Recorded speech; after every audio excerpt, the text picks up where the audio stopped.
Yo, look, I ain't saying that I'm rich, cause if I'm honest, I've never been. But when I look at all these other kids, I feel just a little bit ahead of them. You should know the business is competitive. There's a lot of people that I'm better than. Even veterans ain't got the knowledge I do. I've been reinvesting all I ever spent. Stop pretending like you poppin'.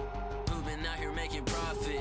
Told my mama that I got this. I wonder if she noticed what my job is. I don't know how I'ma make it, but I know no matter what, I'm finna find a way. All my homies finna eat and I ain't letting no one on my team look at an empty plate. Yeah. Went from a boy to a man. Ay, every day been making plans. Ay, they don't really understand. Ay, gotta look out for the family.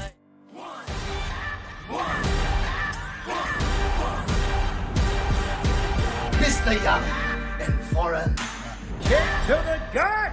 Kick to the gut. Kick to the gut. Kick to the gut. Kick to the gut. Kick to the gut. Kick to the gut. Kick to the gut. Kick to the gut. Kick to the gut. Kick to the gut. Hey, kick to the gut. Kick to the gut. Kick to the gut podcast. Kick to the gut podcast. Kick to the gut.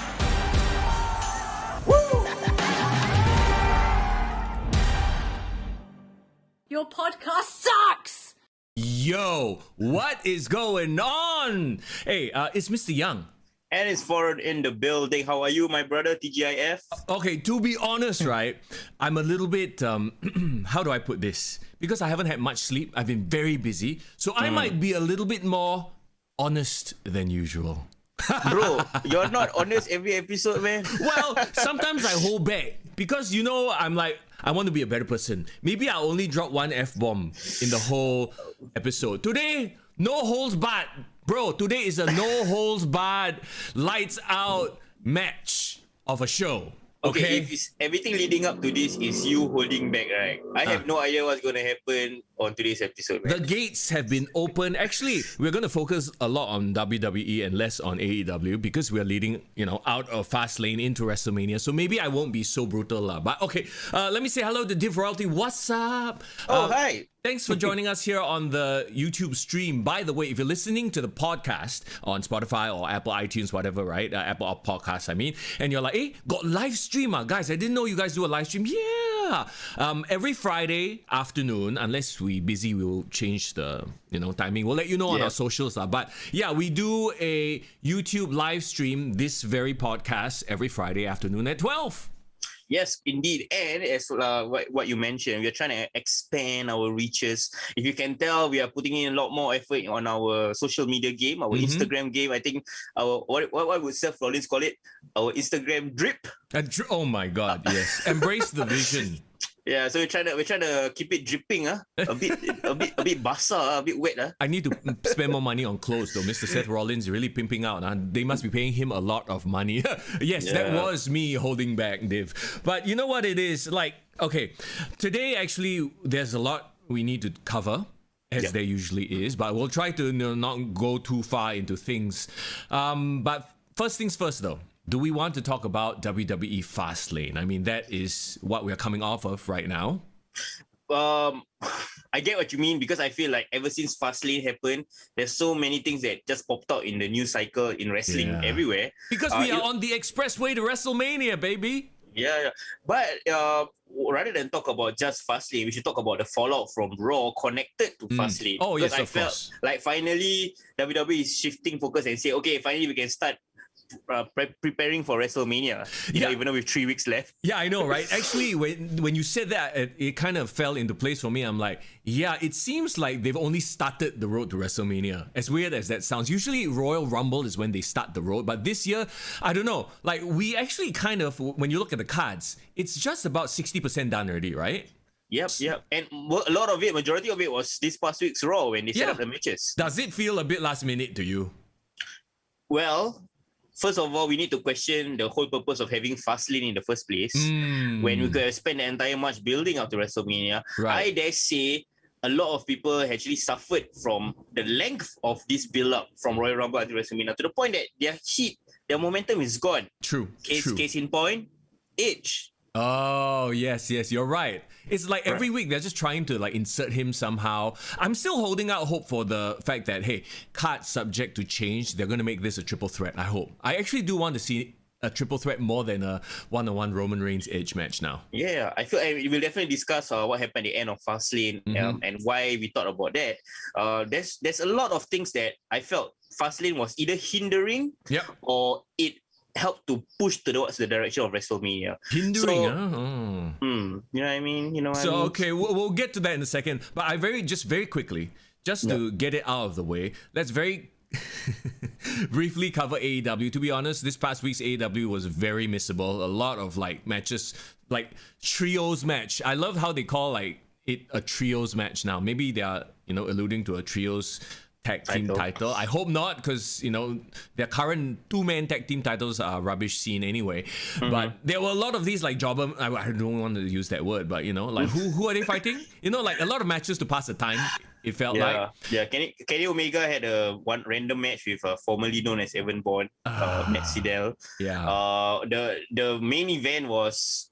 Okay, I have no idea. I don't follow Dark Order and all their behind the scenes stuff. But their most popular roster member right now is the John Silver. Apparently, Johnny Hungee. Yeah, what is Hungee? Can somebody explain that? Is he hungry and?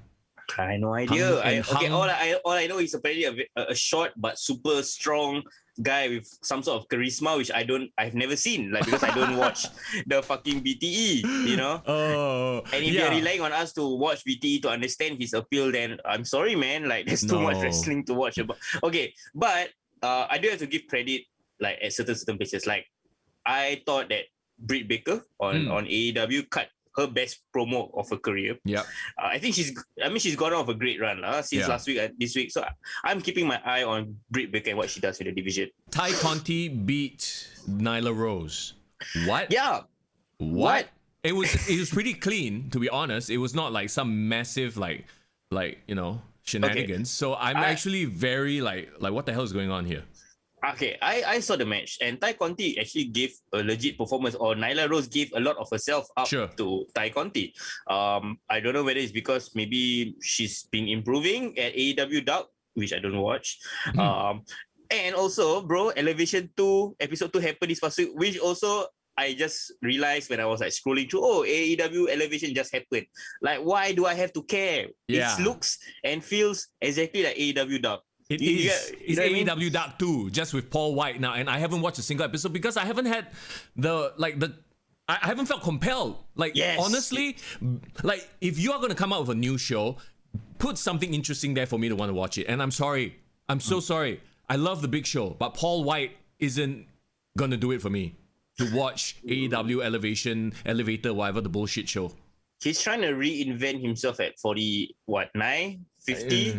And there's that whole report about him saying that, someone told him, you'll never be in the main event anymore. You'll just be used for. And do you think someone really told him that to his face? Or did they just imply it? Because to be honest, right, if I was him and I was told, you're not going to be in the main event anymore, I'd be like, yeah, that's fair. Because, I mean, you have to be realistic, right? Yep. Of course, Paul White is not going to be, Big Show is not going to be in the main event anymore. He's how old? And now you have much younger dudes who are actually bigger, more athletic than him. So it's like, so you should be in the position. And he was told that 5 years ago. So yeah. So I'm like, it's a very weird thing. Like, are you feeling bitter or something? Like, I don't know what's going on here. You know? Yeah, for sure he's feeling bitter. I mean, like, if you long tenured guy and then like suddenly one day they say, hey, you're not worth it. Like, unless he takes it in a positive way, he'll probably feel bitter. It's like, fuck this shit. I still got more to offer. Yeah. But if he really does feel like he got more to offer, and he wants to go to AEW and become a commentator, is that what he wants to offer? Why couldn't he just go to WWE and say, hey, let me commentate in NXT UK, or like let me do fucking 205 Live or something. It'd be quite funny, actually, Big Show on 205 Live. But actually, that'd be quite dope. No, like, at the end of the day, it's the money, the dollar, Tony Khan's dollar bills that lured them away, I'm pretty sure. Christian Cage had his interaction with Frankie Kazarian. Was it Frankie? No. It was... was it Scorpio? I forget. Yeah, it was Frankie. And they're gonna have a match next week. So okay, great. His in-ring debut, that's fine. But he seemed to have drifted away from Kenny Omega, which is very weird. I thought they were going to do a thing. And then there's no more Death Triangle. Now there's a new luchador, a Labredo Kid, Labredo Boy. Kid, no idea who that is. So yeah, like I said, watching it on a weekly basis is like a head scratcher to me. It's too much of a inside club. If you don't know who these guys are, you're not part of the club. Ha ha! You know, I'm Okay. like, yeah. I'm gonna say something that will blow your mind. Okay, come. Chibabom. Mr. Young, I think you feel right. I feel right. You will have a lot in common with Vince Russo. There you go. I just blew your mind. Okay. I just blew your mind. I want to ask you why, but I want you to tell me later. Let's do WWE Fastlane first, because you told me that you listened to the Vince Russo interview with Chris Van Vliet. Yes. And Keep I actually, that thought. Yeah, keep that thought. We're going to tease you a little bit. We're going to talk about that next and how I apparently thought. am. I already say I'm Singapore's Vince Russo, so I guess this fits, yeah? Let's get to WWE Fastlane and the review of it itself. Okay, Matt Riddle beat Mustafa Ali, and this was on the pre-show, and that's it for Retribution. It got shut down. Shut it down. They really shut the shit down. I mean, so much potential. I mean, the potential lasted for maybe 2 or 3 weeks. But do you know, I was just Googling or YouTubing Retribution because I was feeling sorry for them. I was saying I'm just thinking when did they have like the highest rated views or segment on YouTube or what? They actually had some of their videos in the earlier iteration, millions of views, you know.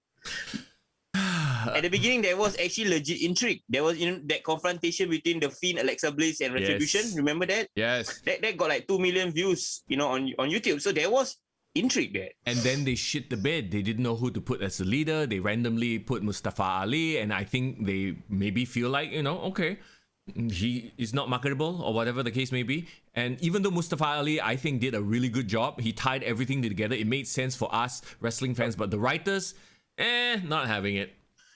It was dead on arrival because first of all, the name screwed up. It's like the Viking experience all over again. Oh my god, yeah. Slapjack, Mace. At the moment someone calls yourself Slapjack, I'm not gonna take that guy seriously. No, not T-Bar and not the whole bunch. So yeah. But even then, right? If they had put Dijakovic and Dio Madden into a tag team, and have them have tag team matches contesting for the title, that might have pushed Retribution into something, right? Look, the second that they got their asses handed to them by like the Hurt Business and whatnot, you could see, okay, the shift is towards the Hurt Business. Hurt Business is taking off. These Retribution guys, they're just a bunch of guys in masks. Let's not pay any attention to them anymore. But that's the problem. Why focus on just one faction when you can build two at the same time? Well, then you run into AEW's problem where there's like 1 million in one faction. Now Matt Hardy has his own faction, right? What's that? MHO, Matt Hardy Office? HFO, HFO. What the fuck is that? What the fuck is that? And that's why you will like what Vince Russo has to say. Also, why is the Butcher and the Blade with Matt Hardy now? What is that? Stop it. Best Butcher and Booker. the Blade basically left Eddie Kingston and went with Matt Hardy. Yeah, they were a stable with Eddie Kingston and Penta, El Cerro, and Ray Phoenix, right? Remember? Yeah. That stable lasted for a good 2 weeks, and after that, we split. It's like, Stop it with, oh my god. Okay, Irvin, I want to say hello to you. Furious Boy, I want to say hello to you as well. Thanks for joining us here in the chat on the YouTube live stream. Riddle, I cannot stand him. I'm sorry. I loved him in NXT as he's the bro. He's a stoner. He's RVD. But on Raw and SmackDown, and I've said this before, he's a fucking dumbass. Yeah. I want to slap him so bad. I do not know why WWE, when they go to the main roster, they seem to take the part and appeal about them, right? That makes them great, and then just drive it to the ground until it becomes annoying. You know why not? No, it's not even that. I think it's because of the fact that they can't go the stoner route. They can't promote, that kind of a lifestyle. And they are like, all right, you try to do it, but without referencing marijuana or drugs. So he just comes off as being a complete dumbass. Yeah, with all this like crazy dude, where's my car kind of like attitude, and with all this weird ass scheme. Yeah, sure, they want to make him like, no, that's the problem. And I think RVD said it in one of his shoot interviews. He said that the problem with them, right, is they look at my character as this laid back and cool guy, and then immediately, okay, I'm just gonna pigeonhole and double down on this persona, and it becomes almost like a parody. Yeah, and now it's a mega parody. And you look at what he can do in the ring, it's like, oh my god, what a waste. Yeah. What an Yeah. absolute. I'd rather them try to push him as a killer MMA guy now at this point than riding around in a fucking skate scooter, pissing people. Anyway. That's the funny thing. He doesn't look threatening, even Nope. though we know he legit can beat people up. Yeah. But he's the one getting beaten up with his scooter. Do kids actually like this, Irvin? What are you referencing right now? Kids actually like what? Let us know. Let's move on then. Nia Jax, Shayna Baszler with Reginald defeated Bianca Belair and Sasha Banks. I mean, this was always set up to, basically have Bianca and Banks, Sasha explode, right? Yeah. No surprise? The thing is, right, a big problem as we're talking about the road to WrestleMania, from Royal Rumble all the way to WrestleMania, there's so much holding pattern that is happening. Yeah. And one of the victims of this is the rivalry, supposed feud between Sasha Banks and Bianca Belair. Like, they want to do this whole, rivals team up together, have a tag team run, and then they, conflict, break up, blah, blah, blah. But I just felt it didn't even get started. Like, they didn't have... Like, they had 2 months to play around with, right? A majority of the focus was on Reginald, which nobody asked for. Nobody asked to have segments of Nia Jax and Reginald going out shopping together.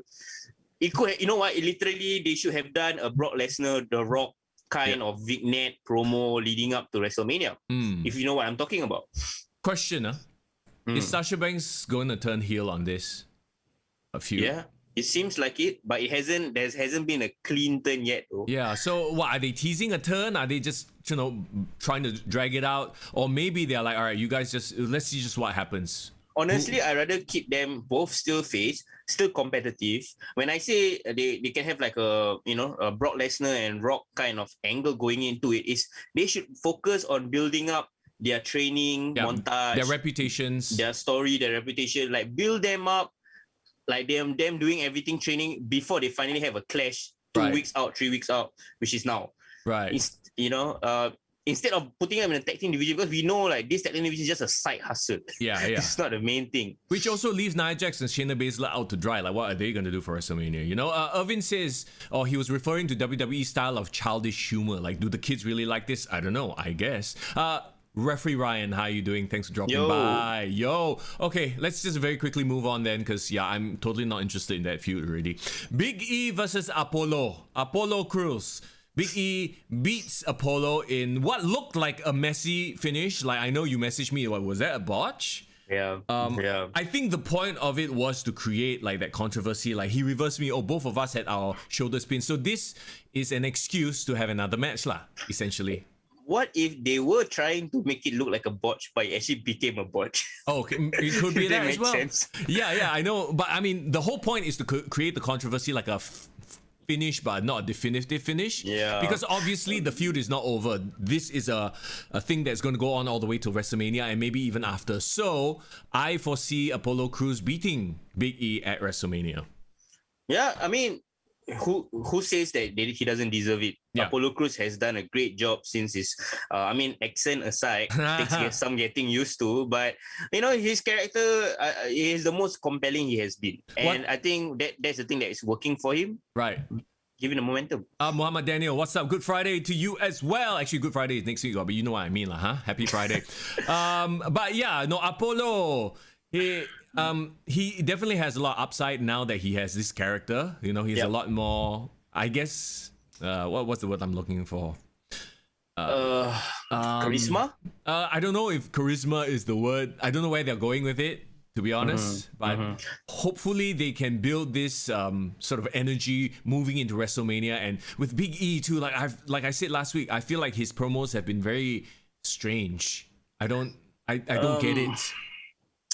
The thing about Big E is he's trying to get serious a bit now. Like he still want to have that fun-loving side, but he wants to have that championship edge to it, right?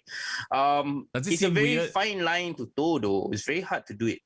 Yeah. Like, I don't know where he's going with it. Like, is he going biblical, or like sometimes he seems like he's overdoing it? It's like an angry version of what he does for the New Day, but then it doesn't quite work. So I don't know. Maybe he's just finding his voice lah at this point. His solo voice, I guess. I mean, he did talk about in his documentary that he is legit a son of a preacher. Son of a preacher, yes. Yeah, so that comes across in him like as a natural thing. So that might be a way that he can incorporate. Right. But it's just different moods of him being a preacher. Like, I understand. Very biblical. I really like. I think didn't he say a line like, "I'm just gonna go biblical on your ass" or something? Yeah. But even when he delivered it, it didn't seem like, like maybe he hasn't fully embraced that. He's like halfway here, halfway there. You know what I mean, right? Like he doesn't really buy it. So and maybe that's why he's a great and a mid-cut seat right now. Like he can't be pushed to the main event yet. Right. Muhammad Daniel says Apollo needs to change his theme song. Apollo! Then what are you going to change it to? Some Nigerian theme? No lah, bro. It has to be dun dun dun dun dun. T'Challa. Oh my god, T'Challa. Your head lah. Wakanda and Nigeria are different places. Okay lah, neighbors lah, apparently. Apparently. Okay, so we know where this is headed to. Nothing surprising here. Let's move on. But on the plus side, we are gonna get a one-on-one intercontinental title match going to WrestleMania with some sort of momentum. I mean, there's always a plus side. Bro, you think only. Sekali, they're like, okay, you know what? Let's just dump everybody in there. Cesaro, Shinsuke, or just whack one gauntlet match just to get everybody in. 6-man ladder match for no reason. Actually, you know what? That could make Apollo like really shine if he wins it in like some 6-man thing and he can like show everybody, see, I beat all these ex-champions. Actually, I wouldn't mind that. He comes into WrestleMania on a throne lah, being carried by all his Ugandan guts. Yeah, Nigerian guys. Sure. Braun Strowman defeated Elias with Jackson Riker. What a waste of time and everybody's. So this was my toilet break lah. Yeah, this was the whole Shane McMahon was supposed to have fought Braun Strowman, but he faked an injury, or they showed him doing the training montage, and okay, as someone who does MMA, right? Like he does MMA. You do MMA, I do Muay Thai and MMA, all that stuff, right? The way they tried to play it off though, like he kneed the pad and then he fell down like, oh, my knee broke. I'm like, wouldn't it have been more convincing if he clutched the other knee, like the leg you land on? It's the most hokiest ever. You know what's the best part? Yeah. They reported that he had an injury, right? And they happened to be filming the exact time he injured himself. So convenient, huh? Okay, to be fair, then of course the big reveal on Raw is there. Oh, surprise! He's actually not injured. So I guess they can, play it off like, oh yeah, he was just faking the whole thing to begin with. But it's like right away you knew, okay, Elias is going to get beat up by Braun Strowman. That's it. I'm very pissed off with Shane McMahon, bro. I want to give a 1 minute rant about Shane McMahon. Okay. Shane McMahon at his current age and his current persona is a terrible heel. He's not he is such a compelling heel. I hate him, but I want to see more of him. He's the John Laurinaitis kind of heel. Like it's this go guy away is he's so lame.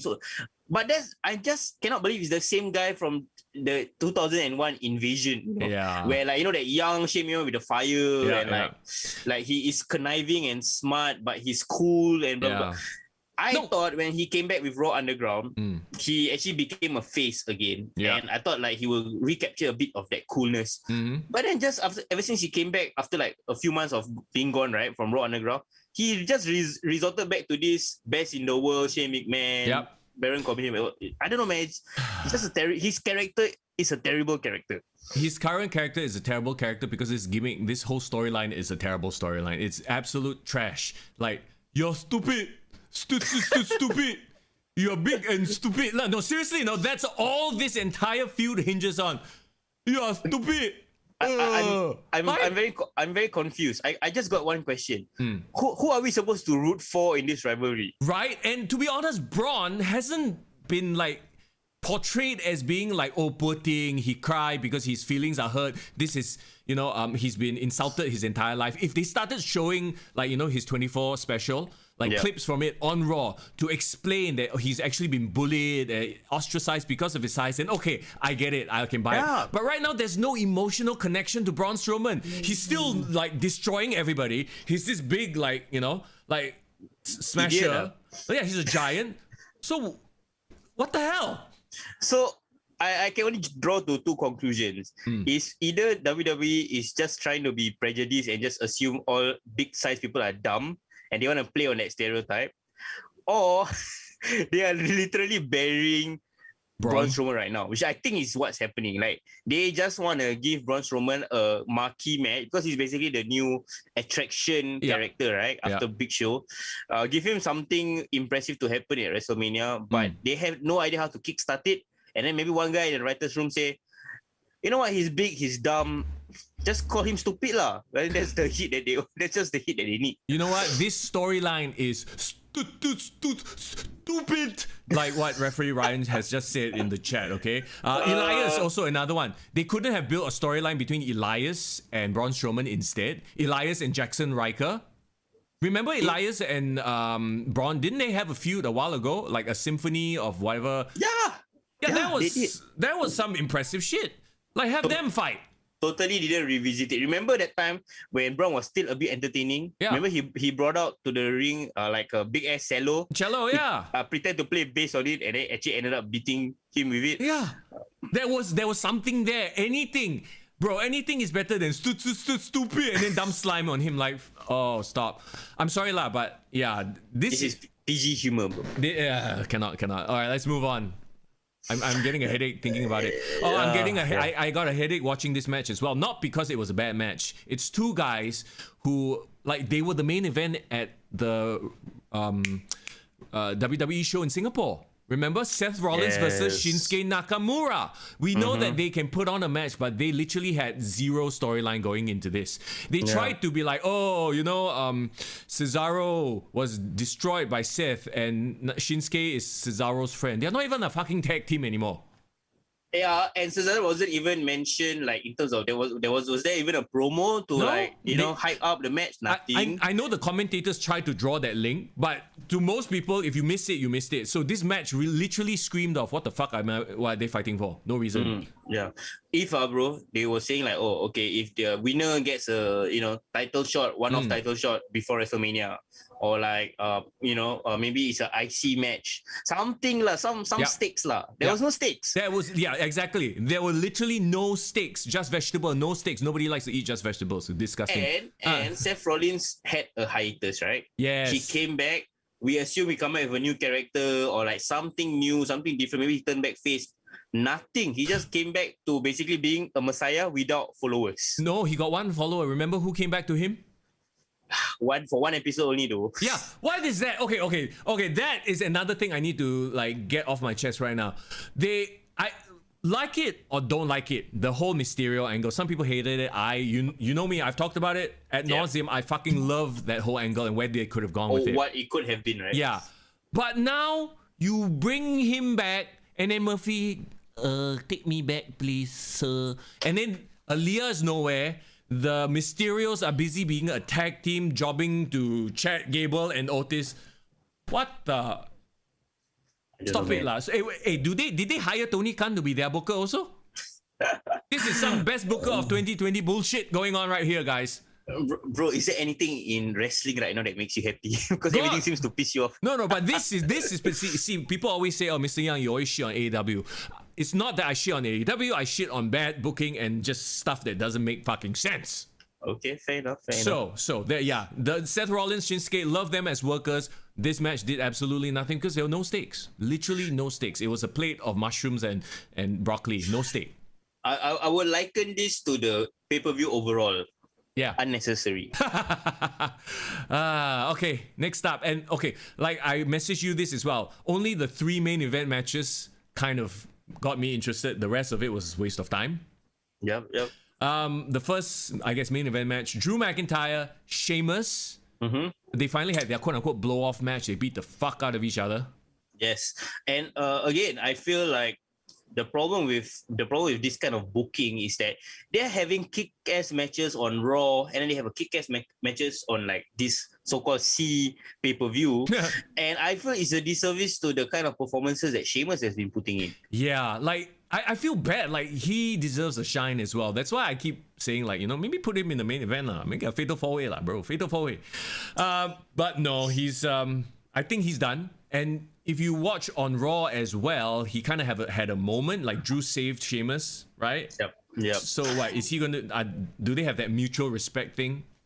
And also on top of that, other than him seeming to hint back that they got turned back together, he had an interaction with your bro Riddle. Oh my God! Remember? Yeah. And so maybe I don't know. Maybe is it a consolation prize? They're saying like, oh, Sheamus, thanks for putting over Drew McIntyre. Now we give you the US title. Yeah.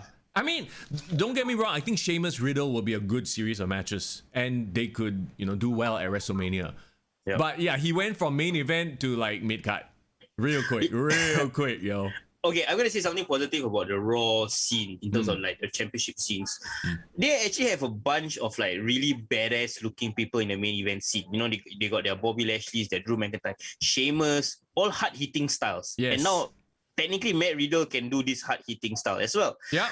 So right, for the first time, bro, in like a long time, the main event scene, like the championship scene on Raw, comes from a bunch of people who are very believable looking, legit ass kickers. Yeah, they are all horses, but horses with athletic ability and good selling. Like, they're good workers despite being horse. Like, you always think, horse means bad worker. They are all actually really, really athletic, good workers. So, yeah, I know what you mean, but here's something I want to add on to that thought. They're all horse, good workers, but I feel like not one of them has that spark. That stone cold spark, that rock spark. You know what I mean? Like that John Cena. Yeah. Like, and maybe that's why you like pass that off to people like your Randy Orton and your Fiends for the like the shock factor, the wow factor. So because that feud, as we move on, do you want to add anything else to Drew McIntyre, Shamus? Yeah, just basically the point on like what you say. Like all these people, they have to just keep elevating each other. Like I don't want just because Sheamus give so much offense to Drew McIntyre, build him up and all that, and then suddenly the next 2 days or the next 2 pay-per-views, he's just gonna be brought back to obscurity, and it's such a waste of Sheamus doing all this hard work.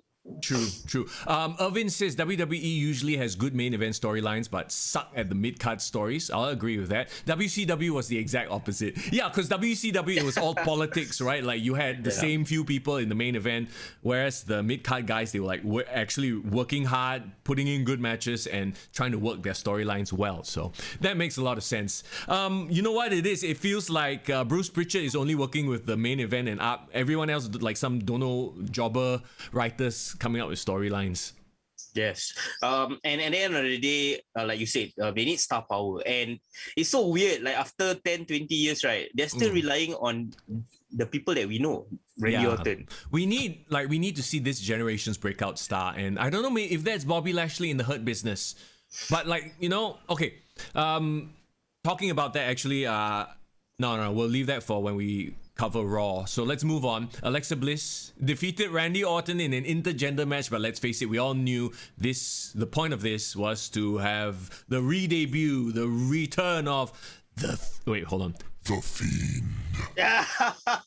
Wow, somebody got a soundboard, huh? That's right. Not bad. Okay, what's your opinion on his costume? The mask looked cool. The rest of it looks like, what? It looked a bit cheap. I don't know. I feel like it might grow on me in the next few weeks, or maybe they might pimp it out a little bit more. But right now, it still feels a bit cheap. The mask looks cool though, I think.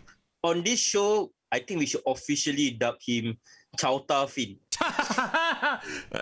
Charcoal Fiend, Chowta Fiend. Char-Kway Fiend. Hey, they should market that, yeah.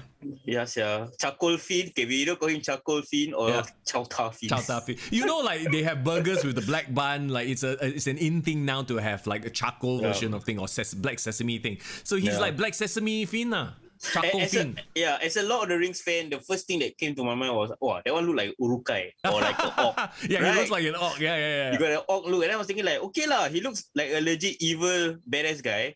But I'm okay. So I had a couple of thoughts that was running through my mind. So is he gonna just play this like undead monster all the way through to WrestleMania? Yeah. I mean, it's great, but I don't think it has long-term value. Like he has to revert back to old clown Fiend at most. And does this make him, when he does his Fireflies Funhouse segments, like is he gonna wear a fucking ski mask like Randy Orton, or is he gonna just act all normal again? He's gonna have a miraculous healing by like after WrestleMania, I'm sure. I mean, Randy Orton healed pretty quickly. They have that special balm or special, cream. Yes, yeah, bro. Just 1 week only he fucking wear the mask. Then the Yeah. next year, I think he just wear like aloe vera or some shit lah. Yeah, they put like red a bit. Then after the next week, fine, done. Heal up already. Yeah. Wow, dude, it's Wolverine. Yeah, but yeah. So his appearance was cool. Like it was expected, but when it came, I was like, yeah, still badass. I love it. I love how he looked. But then something else broke the internet. Oh, yeah. Randy Orton's wife, right? Alexa Bliss. I wish I was Randy Orton lah. Basically, at that day. Wow, the way she pinned him. Like, I know you guys are like, huh, that was a match, man. Randy just chased Alexa around the ring. And I actually kind of want to get to that because, so it was still technically a match. Mm-hmm. The Fiend came out, beat the shit out of Randy Orton, and then Alexa Bliss pinned him in that provocative way, right? And then the referee comes in and counts the pin. Now, my problem with that is... I think we have the same problem, but you say yours first. It took away the moment, like, oh, this is a match. This shouldn't be a match. It should have been a segment. Like, the ref coming in spoiled the whole thing. It should have been just Alexa sit on him, they pose, haha, we've had a victory. This should have been thrown out completely. You know what spoiled everything for me? What? The illusion that this was a match, right? Yeah. It was completely broken because of one thing. What's that?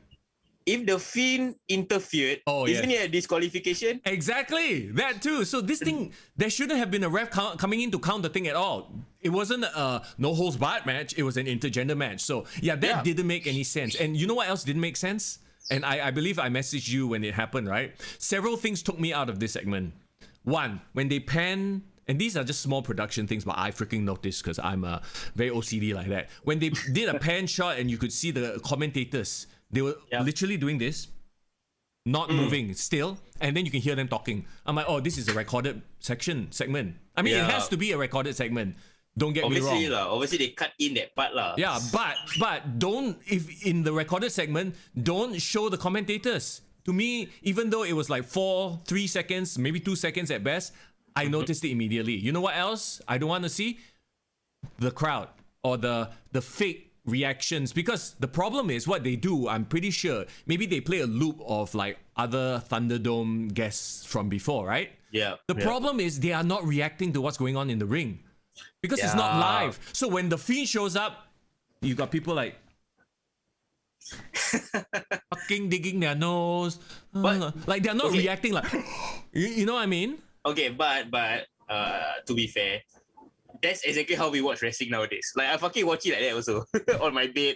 So you want a very realistic reaction of a fan at home watching wrestling is probably that. Yeah, but I mean, the one who does all this are all the YouTubers' reaction. Yeah. No, but here's the thing. This is wrestling. This is WWE. It's supposed to be this heightened, like, if it was a live crowd, they'd be like, like there would be that reaction. But then, like, that took me away, and they rectified that on Raw. I don't know if you noticed when they did their segment, the LED boards, they were just showing the Fiend's graphics flickering in and out. That makes sense. It should have been that.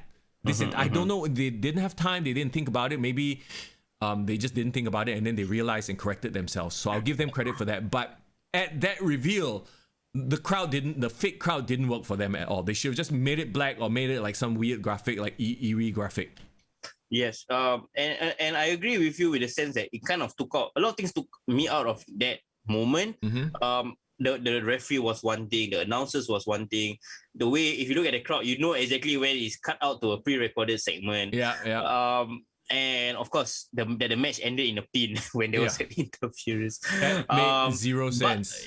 But we know, right, the whole reason why they had this match, quote unquote, is just that they can reuse this footage over and over again for all the WrestleMania segments, for all the package and all that. So yeah, they needed all these like money shots. So I'm glad that they got some nice money shot of the Fiend, like when he rolls out and that horror zoom, horror film zoom.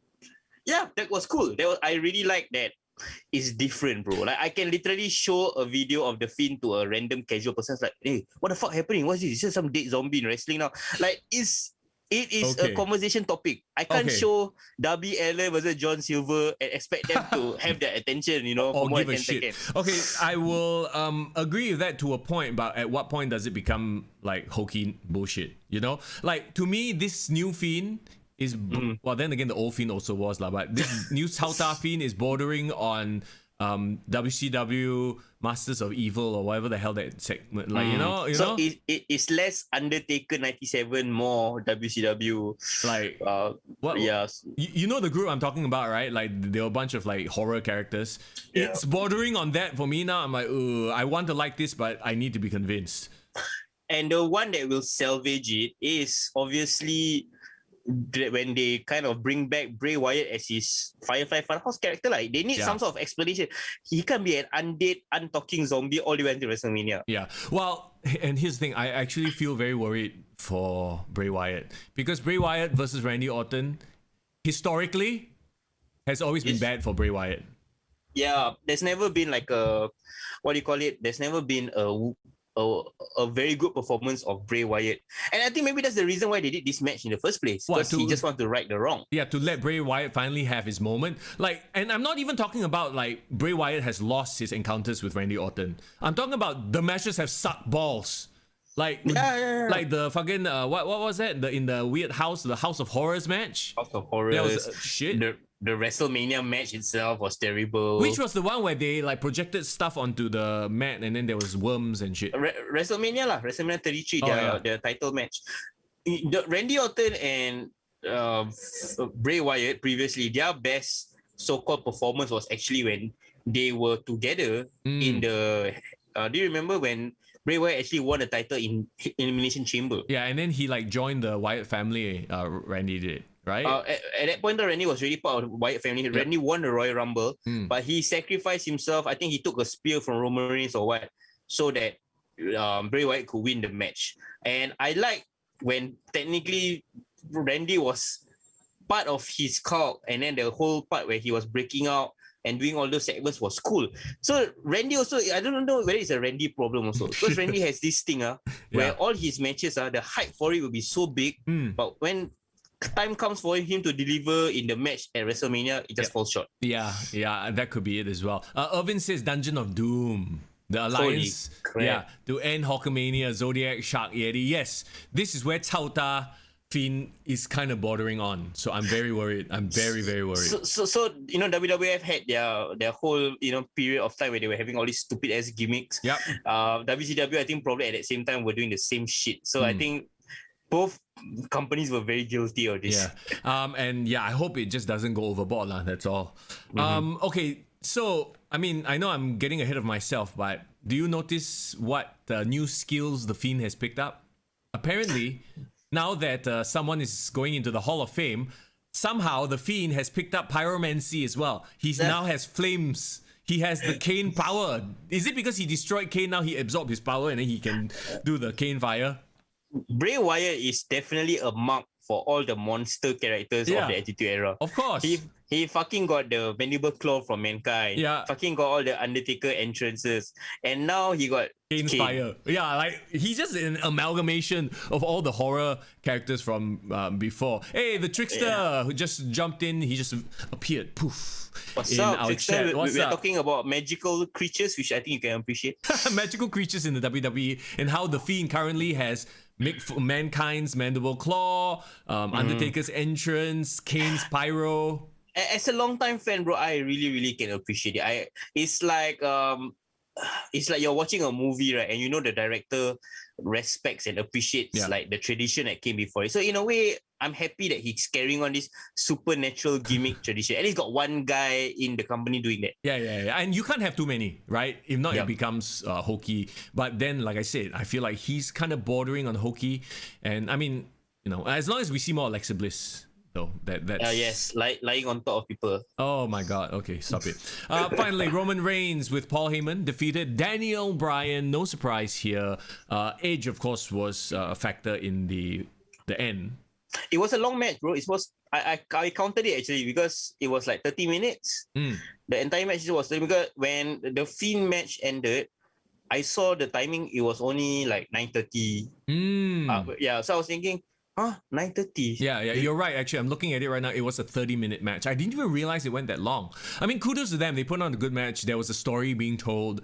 Did you like the ending where Edge got involved? He whacked Daniel Bryan, blah, blah, blah, because of misunderstanding. I mean, this is a story done to death, but Yeah, I don't know whether it's definitive, but it seemed like he turned heel. What do you think? Who, Edge? Yeah. No lah, he didn't turn heel lah. Edge can't be heel. You know what this seems like? This seems like Triple H, HBK, Chris Benoit.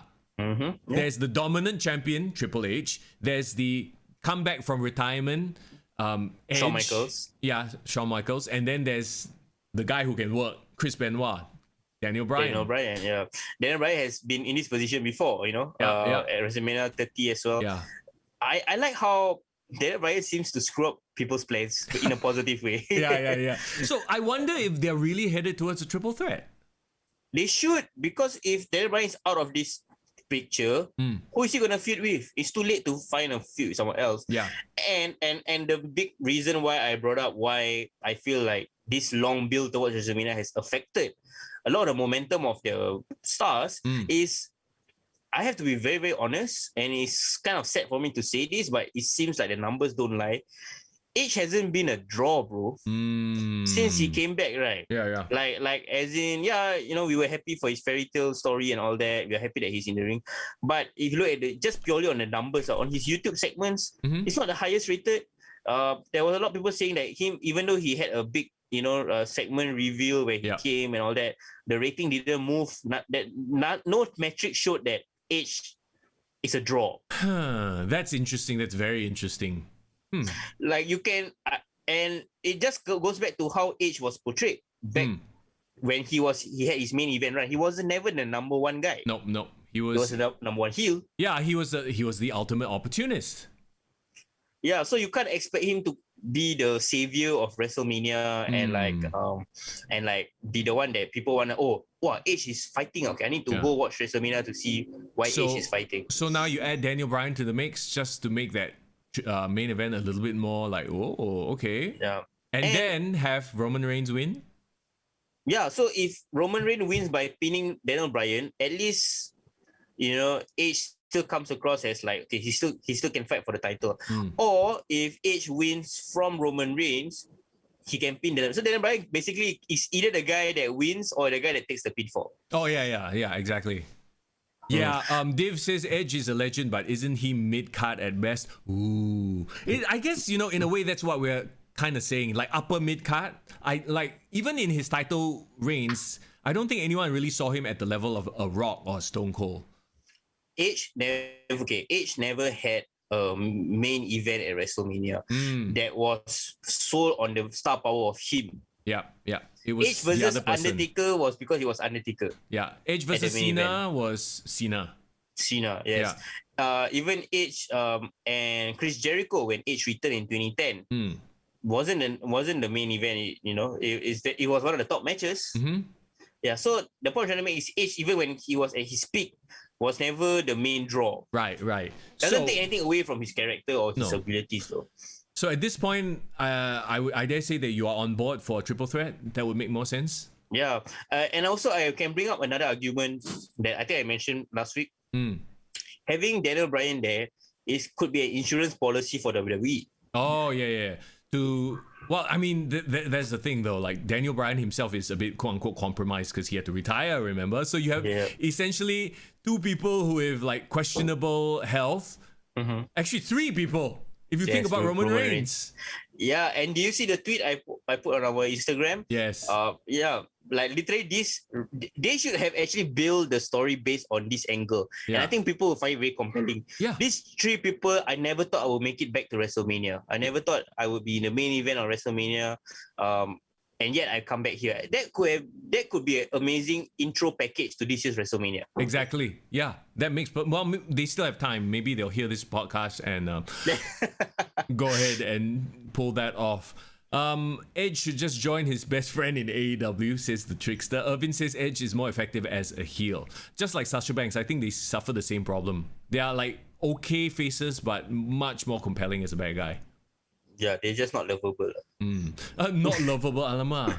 No lah. Ace is lovable. He's a great husband, man. No, I he mean, is. not that I would know lah. Yeah, I mean, from observation. Like, I mean, his whole thing when he came back, like the huge pop when he came back, obviously, like, you know, that return story, but it wears off. The effect wears off after a while, right? And now you just have older, more grizzled looking Edge. That's it.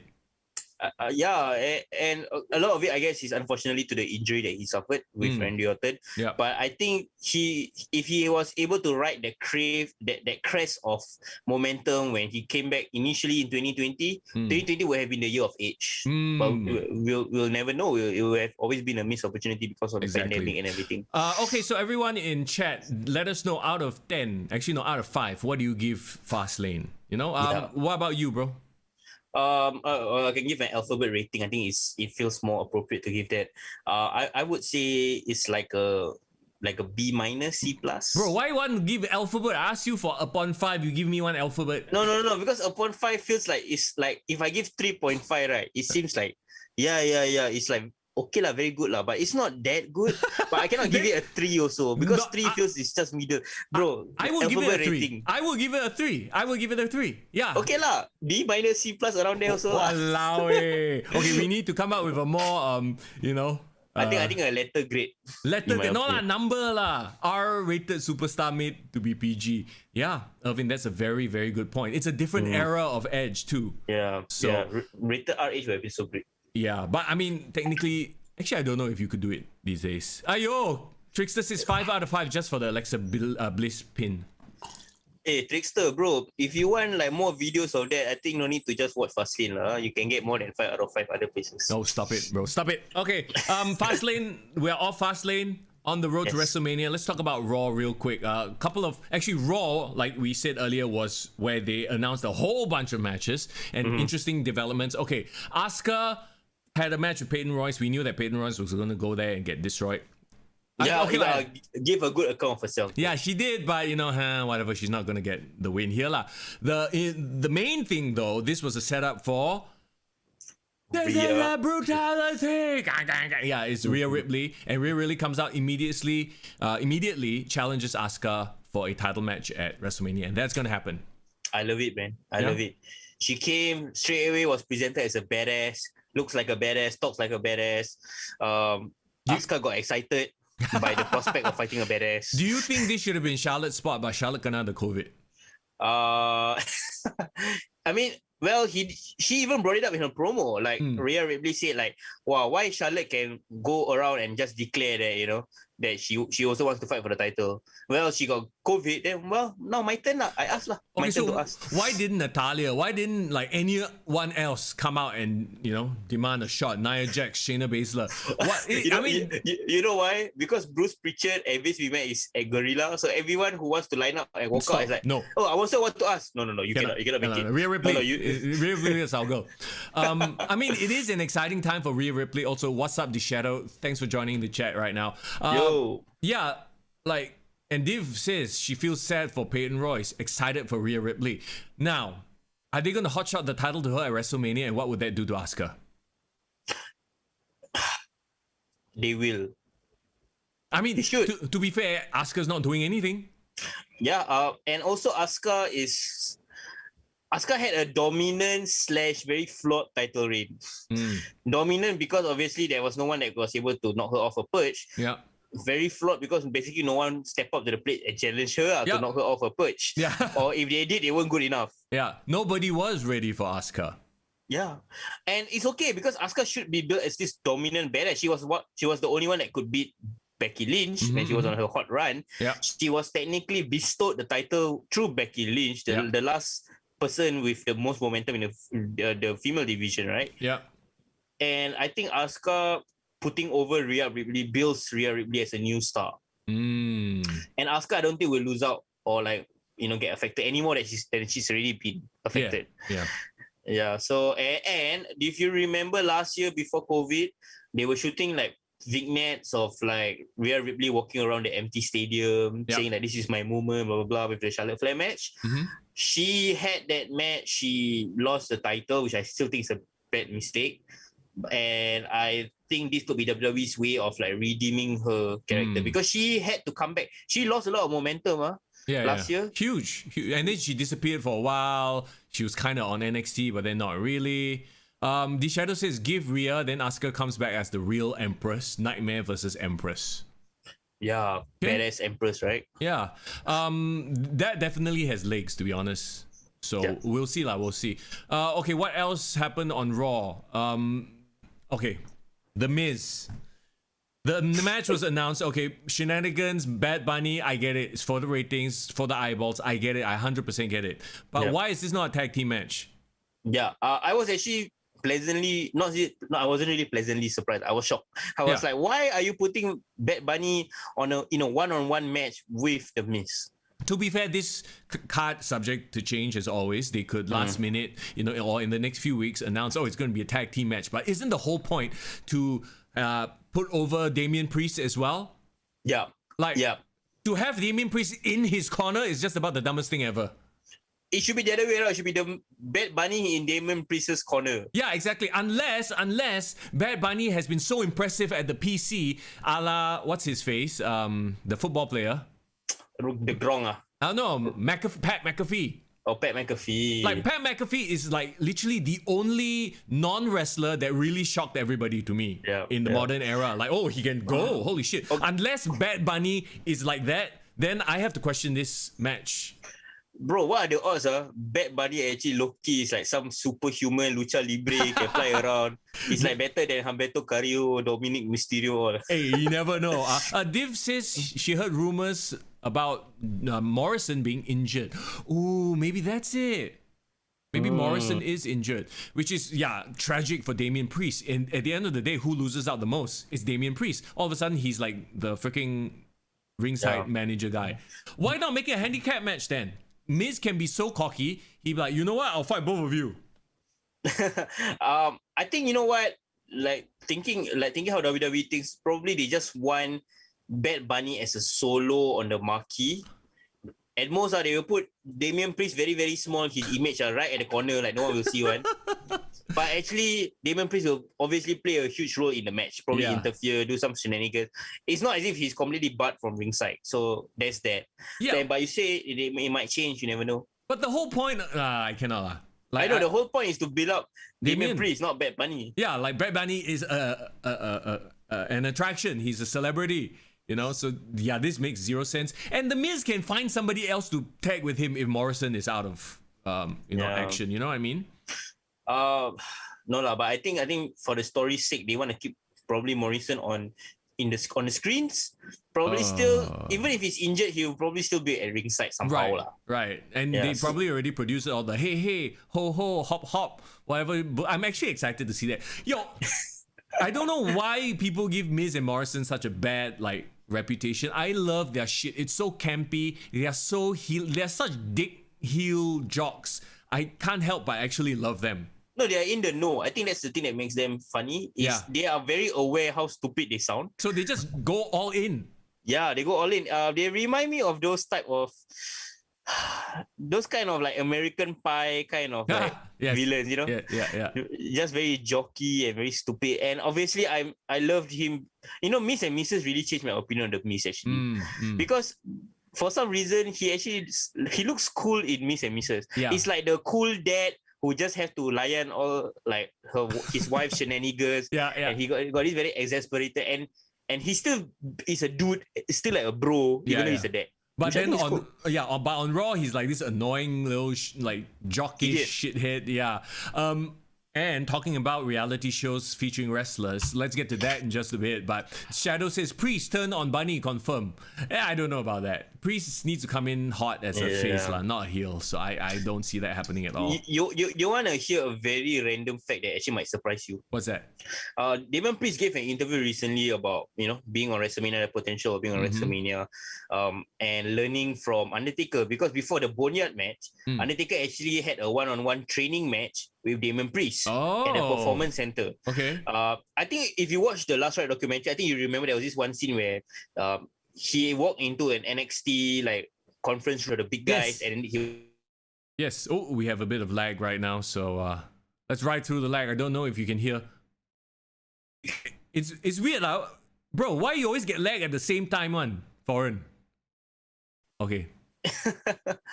Can you hear me? Yeah, I can hear you now. All right, cool. I don't know why. Maybe I just got so excited and then the leg started. It's like, okay, too excited already. But the point I was trying to make was Damian Priest had a one-on-one match with Undertaker, like on his own, like a training match. So Sure. basically Rocky versus Apollo Creed, and nobody knew about it. And that was where Undertaker taught him how to act as a big guy, wrestle like a big guy, throw like all these crazy fast punches, but still pull back at the last minute so that it looks real. But a lot of people didn't realize that Damian Priest is actually an indie veteran. He's in his late 30s. He is actually one of the seniors in the class, and he was the one that trained a lot of the non-wrestlers to become wrestlers, including Matt Riddle. Right. Okay, so Matt Riddle was trained by Damian Priest. Oh, wow. I didn't know that. It is interesting. And, well, I mean, at this point in the game, though, he is a little bit on the older side. So he's going to be, like, what, your future mid-card? I don't ever see him cracking the main event. Unless he pulls off some incredible, like, promo. Unless he becomes DDP lah. Yeah. Yeah, I guess so, huh? Okay, let's move on then. AJ and Omos versus New Day, that already has been announced as a match, but their feud moving forward has been quite interesting lah. I mean, let's get it out of the way. We know that AJ Styles could have done something better at WrestleMania, but I believe that maybe AJ Styles has actually been pushing hard for Omos, and this is his way of saying, you know what, I want to give Omos my rub, other than just being my bodyguard. I want him to wrestle as well. Actually, I wonder. And remember the big ninja? Yeah, it was him, right? Yeah, it was him, the super tall ninja during the Vikings versus the Street Profits. Street Profits match. Yeah, that is him, by the way. Random thought. But okay, moving on then. That's going to be an interesting match. Do you think that he turns on AJ at WrestleMania? Because they're starting to plant the seeds, right? Like how AJ didn't know Omos's favorite ice cream flavor. Such a stupid thing, man. Okay, that could be a possible thing where the New Day still retains at WrestleMania. That at the end of the match, probably AJ Styles gets pissed off at Omos, push him around, and Omos just snaps and just kills him, basically. And it becomes a rivalry. It will be very generous of AJ Styles to do that. Yeah. Because I still see AJ Styles as a main eventer though. He should be technically fighting for title. So the fact that he's not say lowering himself but the fact that he's putting over all this talent is a credit to him. Right. So I give him that lah. Okay, let's move on to the Hurt Business shenanigans. There was a segment where essentially Shelton Benjamin and Cedric Alexander screwed up the match, right? And then Bobby Lashley got pissed off. He's like, he storms. Okay, this is the funniest bit. He storms into the locker room and he tells a bunch of the wrestlers, if you want a shot, take out Drew. Just take him out. Essentially putting a bounty. Did you notice who was in that room? I saw Ricochet, my man. Ricochet, Drew Gulak, the Lucha House Party guys, bunch of jobbers. So essentially, and I saw someone put this meme up on the internet. It was damn funny. There's your new faction, the Main Event Mafia. As in, these guys are all on WWE Main Event. Oh, so they literally call the Main Event Mafia, but based on the main event show. Like, yeah, because they are all like, on Main Event. Why did Lashley decide to walk into a locker room, see basically they are the 24/7 jobbers. Yeah. They're always running after the 24/7 title. He decides that they would be the appropriate people to take out Drew. What's up with the WWE irony? Calling one of their CD shows main event. I wonder if this is a way. So next week, basically Drew will destroy all of them one by one. They will all like attack Drew. Drew will just Claymore, Future Shock, Claymore. Just basically they had to find jobbers to do this, and that's why they set up that scene. But it's so obvious that it's gonna fail. You know what would be a big continuity error? What? If Ricochet actually does this and tries to take out Drew McIntyre, knowing that last year he was the main rival for Hurt Business the entire summer. Correct, exactly. And like Drew was kind of his friend, I guess. I don't know. Unless he literally turns heel, Ricochet said, you know what, Hurt Business, you're right. I oppose you and I still look at me. I'm still fucking in jobber locker room. Main Event Mafia. Yeah, then he became the 5th member. Maybe, but somehow I doubt it. It just seems to me like a setup for these guys to go after Drew and then get their heads kicked off, and they don't think about continuity. So they got 3 weeks to build this match, and this is supposed to be one of the main event matches in WrestleMania. I'm sorry, why didn't he try to pay Braun Strowman? Yeah, Braun Strowman, right? Yeah, right. Braun Strowman, get the fuck away from Shane McMahon right now. So stupid. Maybe because he's stupid, that's why he doesn't know. Maybe he is. It's like I don't know what's going on. It's like did they? I feel like really they bought Tony Khan over to book like their mid card and below shit right now. Wait, bro. The Raw main event, I talk about like how they all have big horses, right, and like badass heavyweights. I realize it's more than just the names that we talk about. We didn't even mention Braun Strowman. Yeah. Technically, he could be pushed back to a main event anytime soon. Yeah. We never even mentioned Keith Lee. Where the fuck is he? Keith Lee. Is he still like sick and injured or something? I don't know, but he hasn't been since he was taken out at Elimination Chamber. Elimination Chamber was taken out because of COVID. Fears. Yeah. So what I'm trying to say is like they have such a great roster. They have really a heavyweight roster. Yeah. They have a mid-card roster where they can have all the like AJ Styles, they can have the Riddles and all that.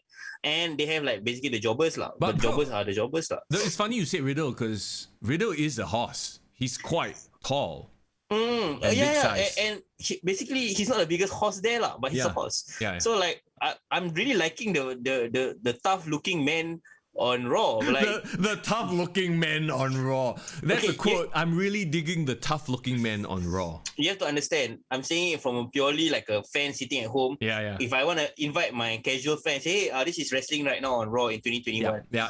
I see a Braun Strowman. I see a Keith Lee. Okay, Ken. Then I turn the channel. I see a John Silver and Darby Allin. Okay, never mind. Okay, let's go back to Raw. At least they have the looks part down. Joey Janela, friggin' Fucking Jelly Janela. Yeah, I see what you mean. Like visually, when you try to present this as these guys are fighting, obviously when you look at the WWE, it's like, wow, I believe this. Yeah. Yeah. So hey, how come you are swanning AEW more than I am today? What's going on? Oh no, because I actually watched AEW the entire way through, so I think I have a proper perspective for if they suck or not. I tried to watch it all the way through. I got bored so many times. Anyway, let's not talk about that. We are not talking about that. Okay, one more thing. On Raw, Randy Orton summons the Fiend, douses him with petrol or gasoline or whatever, doesn't like the match because he got beaten up. Okay, this sets up this was damn hokey to me. And this, I hate it when WWE does this. Like, sell the illusion that this was impromptu. Okay, so this is what happens, right? They do their bit. And like I said, they improved on the Fastlane segment by having the crowd pictures all covered over with the Fiend graphics. Yep. So it looks menacing. There's the red light. Then he does his pyro flame, which, like we talked about earlier, the Fiend has now absorbed Kane's powers or whatever. And then there's the Alexa Bliss point to the WrestleMania sign, right? Mm-hmm. Instantly after that, they cut to the logo, WrestleMania, Fiend versus Randy. Like, wow. Whoever you're paying in the back to do these graphics, they damn fast, huh? Like literally 1 second they came out with the graphic already. You know what would be damn funny? What the fuck? It will be fucking funny, right? When like, okay, suddenly the thing cut to the graphic, right? Yeah. And then suddenly the Fiend got on the mic like, hey, no, I never said that. I said I wanted a match one. What are you talking about? What's this? Yeah, Alexa just point only. No, but you know what I mean? Just like minor details like that bug the shit out of me. It's like completely understand. It's not realistic. You are trying to sell the illusion that Alexa Bliss right there just issued the challenge. She issued the challenge. Then the second after you come up with the graphic, like how? What the fuck? You think what? Yeah, some magician. Put together graphic so fast. Nobody even thought to ask Randy Orton. Yeah, why exactly. did he say no? He haven't even considered. Yeah, hey, no consent means no. Okay. Bro, this is assuming, assumption of a relationship. Yeah. It's like going to a girl, go out one day, then point to her, like, you want to get in my pants? Then after that, okay, we are girlfriend already. Yeah, no. The girl never even say anything yet. There was no consent. Everything rushed too fast. I'm like, at least give it one commercial break. Then, it has been official, it has been made official. Randy said yes, whatever. Then, okay, I'll buy that. But that bugs me. Whenever someone points and all of a sudden the very next second, not even next segment. Next segment, if there's like a 10-second, even not even 10 seconds, okay, maybe a 30-second break, I can buy somebody put the graphics together real fast. But like literally right after the point, they're gonna fight at WrestleMania. Like, oh, I bet they planned this way in advance. This wasn't a consensual rivalry. No, it just like, okay, it's a thing. Go. Like what? You mean to tell me what's that Botak fella, Johnny Sins fella? Johnny Hungy. No, what's his name already? Shit, I forgot. John Silver. No lah, the WWE guy. Oh, not Adam Cole. Something Cole. You see? Why have we forgotten his name? Guys, Aiden, not Aiden English pula. The Adam Pearce. Adam Pearce. Yeah. Wow, you mean to tell me he was back there like saying, okay, good, confirm this match. The second she pointed, yes, we knew this was going to happen. Irvin says the Fiend used his magic powers to create the graphic lah. Oh, okay. That makes sense. Yeah, that makes sense. Okay. End of discussion, bro. I think let's move on. Wow, I'm getting very Settle worked up. I'm very worked up. Okay, all that aside though, the road to WrestleMania looks like a very interesting one, only because NXT Stand and Deliver is there. And next week we will talk about Stand and Deliver. And in the following weeks, as we get closer to WrestleMania, we'll break down. I'm sure there are going to be more matches as well, right? Yes, correct. Before we move on to Hall of Fame, I want to talk about reality show. Remember we talked about Ms. and Mrs.? Before that, because I know there's going to be a rant in itself, we have to bring up, because I asked everyone like on IG poll which night of WrestleMania they are looking forward to, because they've already released the lineups for night 1 and night 2. 60% lah, 50%. No, overwhelming amount said that night 2 is the one that they prefer. No, I mean the card is only 50% done. Yeah, true. But like the main matches are already announced. Like the women's matches are already aligned. Yeah. The championship matches are aligned. So everyone is preferring the main event of SmackDown, obviously. Yeah. Night 2, and also night 2 has the Fiend and Randy Orton. So we can't deny that the Fiend and Randy Orton is a big attraction match. Oh yeah, of course. I'm not surprised by this at all. Not if you just take a look at the card. There's one that's obviously like the better one. Obviously the one with Braun and Shane McMahon is the worst one lah. Yeah, nobody gives a flying crap about that. Oh my god. Okay, let's move on then to the announcement that AEW made on TNT. There's going to be what the hell is the damn show called? It's going to be show. No. Oh, I know. Roads to the Top. Oh, yeah. Fuck off with that. Yeah, Roads to the Top. Okay, it's like in the WWE. He had to fight against like people like Triple H, who like, you know, got all the shine, got all the attention. And then he was like, you know what? I'm going to leave. And I'm going to become the Triple H and take all the attention to myself. And then now have my... Even Triple H didn't have his own reality show, okay? Okay? So now Cody has arguably become worse. It's like he's fought his whole life to become what he hates. Yeah. And now he has become the evil that he so fought against. Bro, but you have to understand one big important thing about him. What? There's more than one royal family.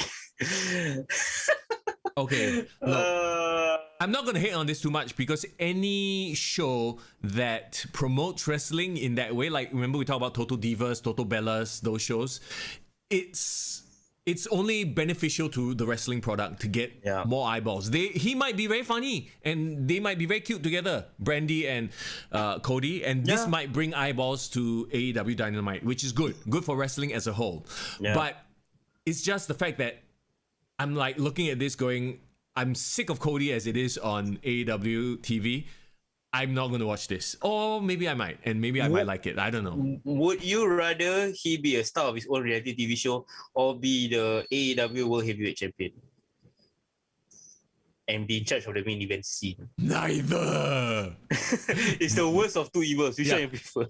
Div says, wasn't Brandy on some version of The Real Housewives? I think you are right, you know. Yeah, she was. Oh. And she was. And that point in time, Cody Rhodes also was featured on that show. It's like basically housewife of all the athletes. That one is different because like each housewife, the athlete is a different kind of sport. So one is an NFL guy, one is like this show is literally completely gravitating around Rhodes. The Rhodes family. I'm sure we'll see like backstage stuff, Tony Khan, blah blah blah. If anything, maybe he will like, you know, hang out with the young bar. Oh dear God. Okay, but I have to like if I look at it from a purely like a casual perspective, like someone who loves reality TV lah, you know, maybe there's this one the weird desperate housewife who watches all these shows and love keeping out the Kardashian. Bro, there's not one, there's many. Yeah, because that's why they're so popular, right? To be fair, their jobs is a very interesting job because they are young couple running a wrestling empire, so called. He comes from wrestling royalty. She's a complete outsider. She's a black woman in an executive position in wrestling, which is supposedly a trailblazer. I mean, there's a lot of ways they can PR it to make it very woke lah. Fair enough. Yeah.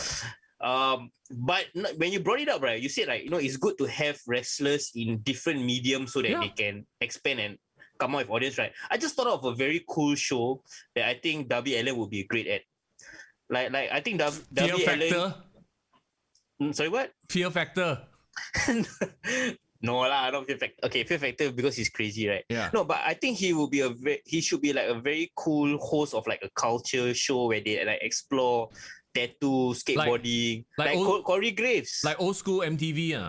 Very old school MTV because I feel like he's friends with Tony Hawk. Yeah. Fucking with Bam Margera, all that. Yeah. And then like he's like really in the punk scene.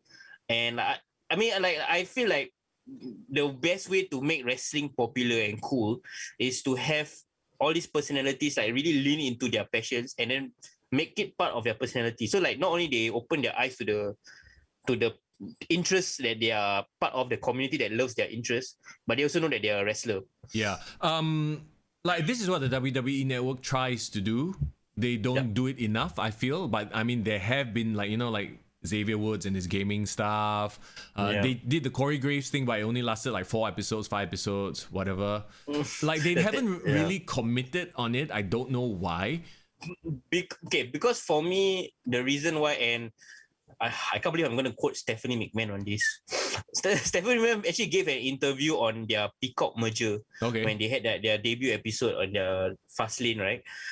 She actually admitted that their intention, WWE was never meant to be a technology company.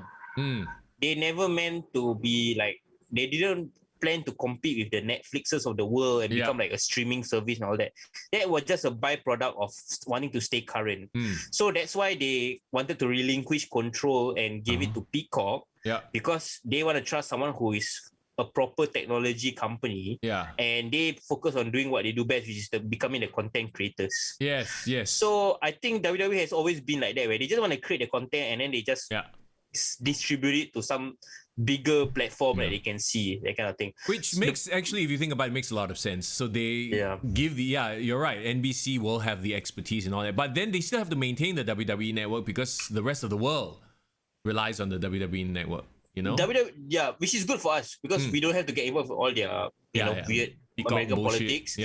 But why, like the argument that you say that why they never go all the way in, right? I think it's because their intention was never to become a multimedia product because the name of wrestling will always be there. They can't go all in with it. That's true. That makes sense. Also, is Peacock really like $2 plus only per month? Yeah, it's freaking cheap, yeah. Fucking cheap, bro. No, okay.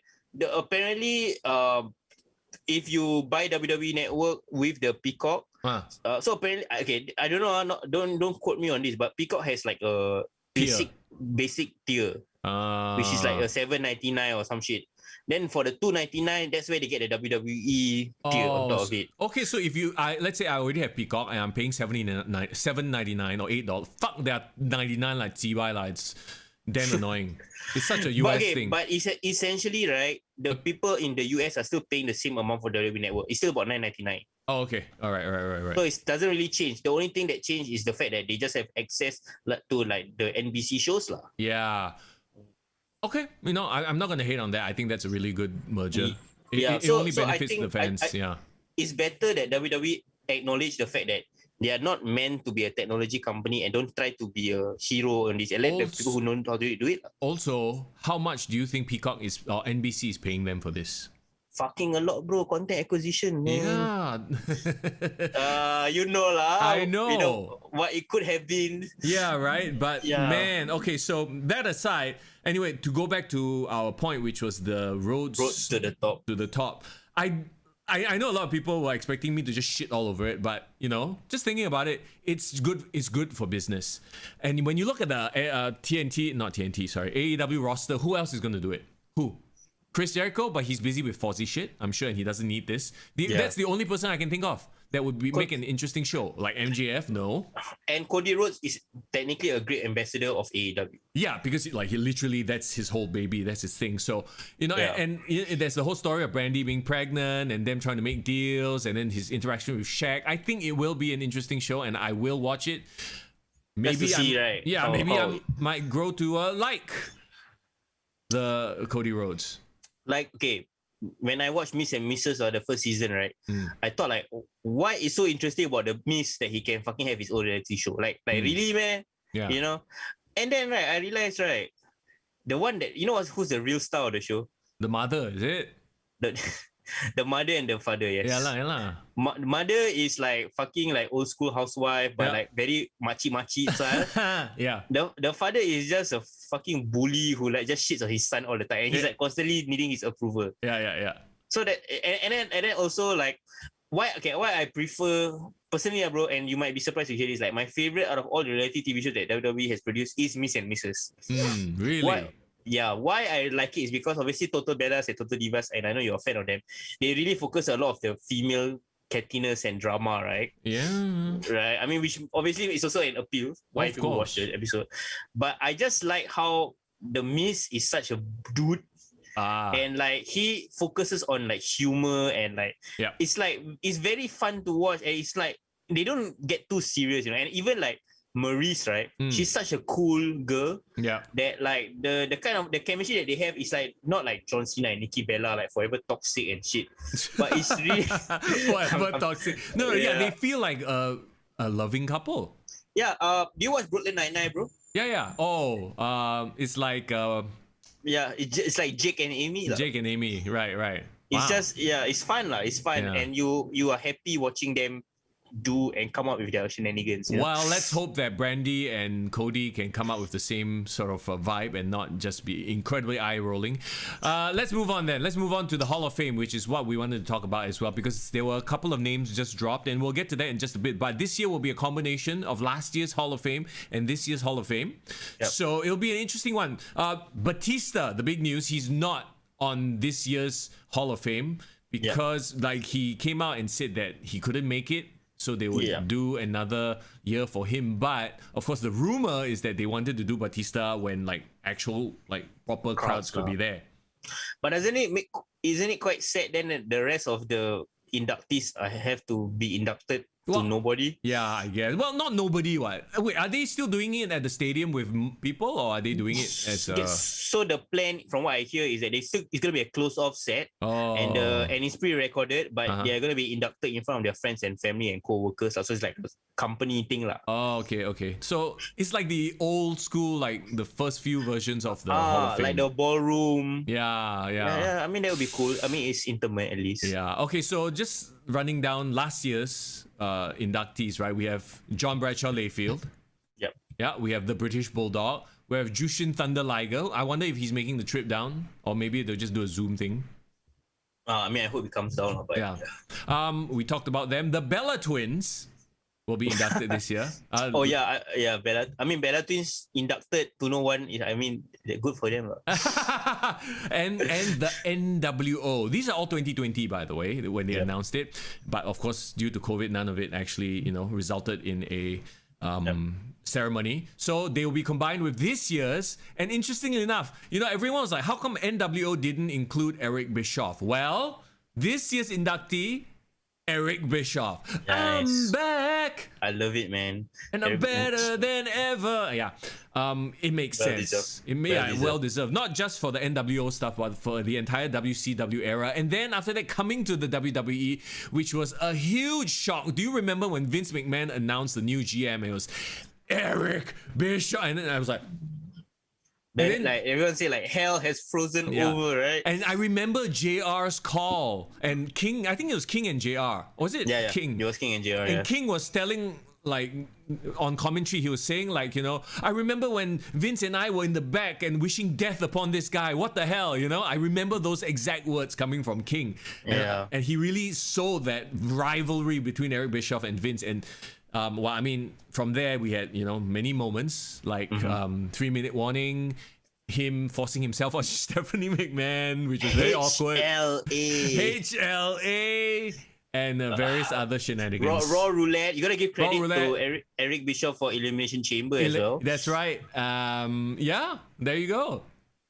He's definitely been a figurehead in pro wrestling for many, many, many years, and it makes sense that he gets inducted together with the NWO as well. So at least there's a little, you know, connection here. And because of him, the phrase controversy creates cash. That's right. It's a thing. Yes. Okay. Also going to be inducted this year, Nora Ben-Shoof, aka Molly Holly. Molly Holly, two-time WWE Women's Champion and Well deserved. Hardcore Champion, Mighty Molly. Yes, and also she seems to be like the nicest girl in pro wrestling. Like everyone says so many great things about her, how she always helped people out. Yeah. If you remember Beth Phoenix's induction from a couple of years ago, she said that when she was training, actually Molly Holly is the one that actually lent her money, gave her a place to stay. Oh, right. She's those kind of like those under radar like guardian angel kind of like wrestlers. You know? So I'm very happy for her. So everyone complaining about the Bella Twins being inducted, see now we got a proper one. We got Molly Holly. So Molly Holly, there you go. And then we have he just transferred. He gifted his powers of pyromancy, of fire summoning to the Fiend. Glenn Jacobs, the mayor himself. Kane is going to be inducted in the Hall of Fame. I saw the video from the bump where it was Undertaker, you know, giving it to Kane, and seeing Kane break down and cry, and seeing how much the moment means to him, like it just in the feels, bro. Yeah, in the field. Dude, he looked like he genuinely like didn't know what to say, Yeah, he did it. Yeah. He stunned like vegetable.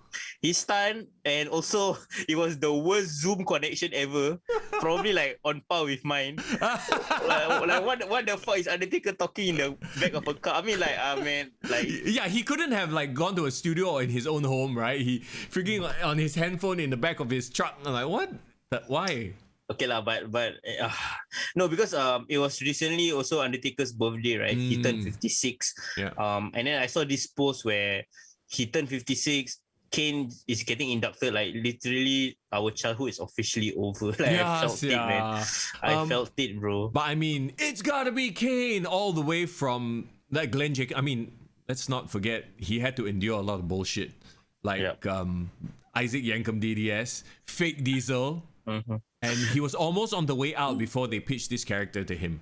And that's why I think probably Kane broke down, because for Undertaker to be the one that to tell him that he's getting inducted, and Kane basically realizing that it's because of this man that he has a career that he has until now. I think it means a lot to him.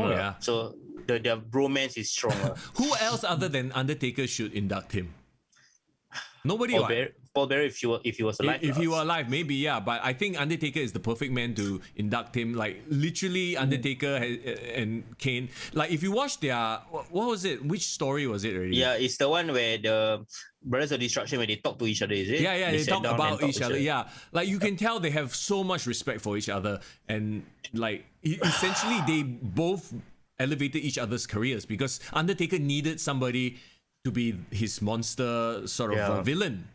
So my question is, right, does Undertaker induct him out of character? Because now he's like basically retired, right? So he can come out as his normal self to induct him, or what?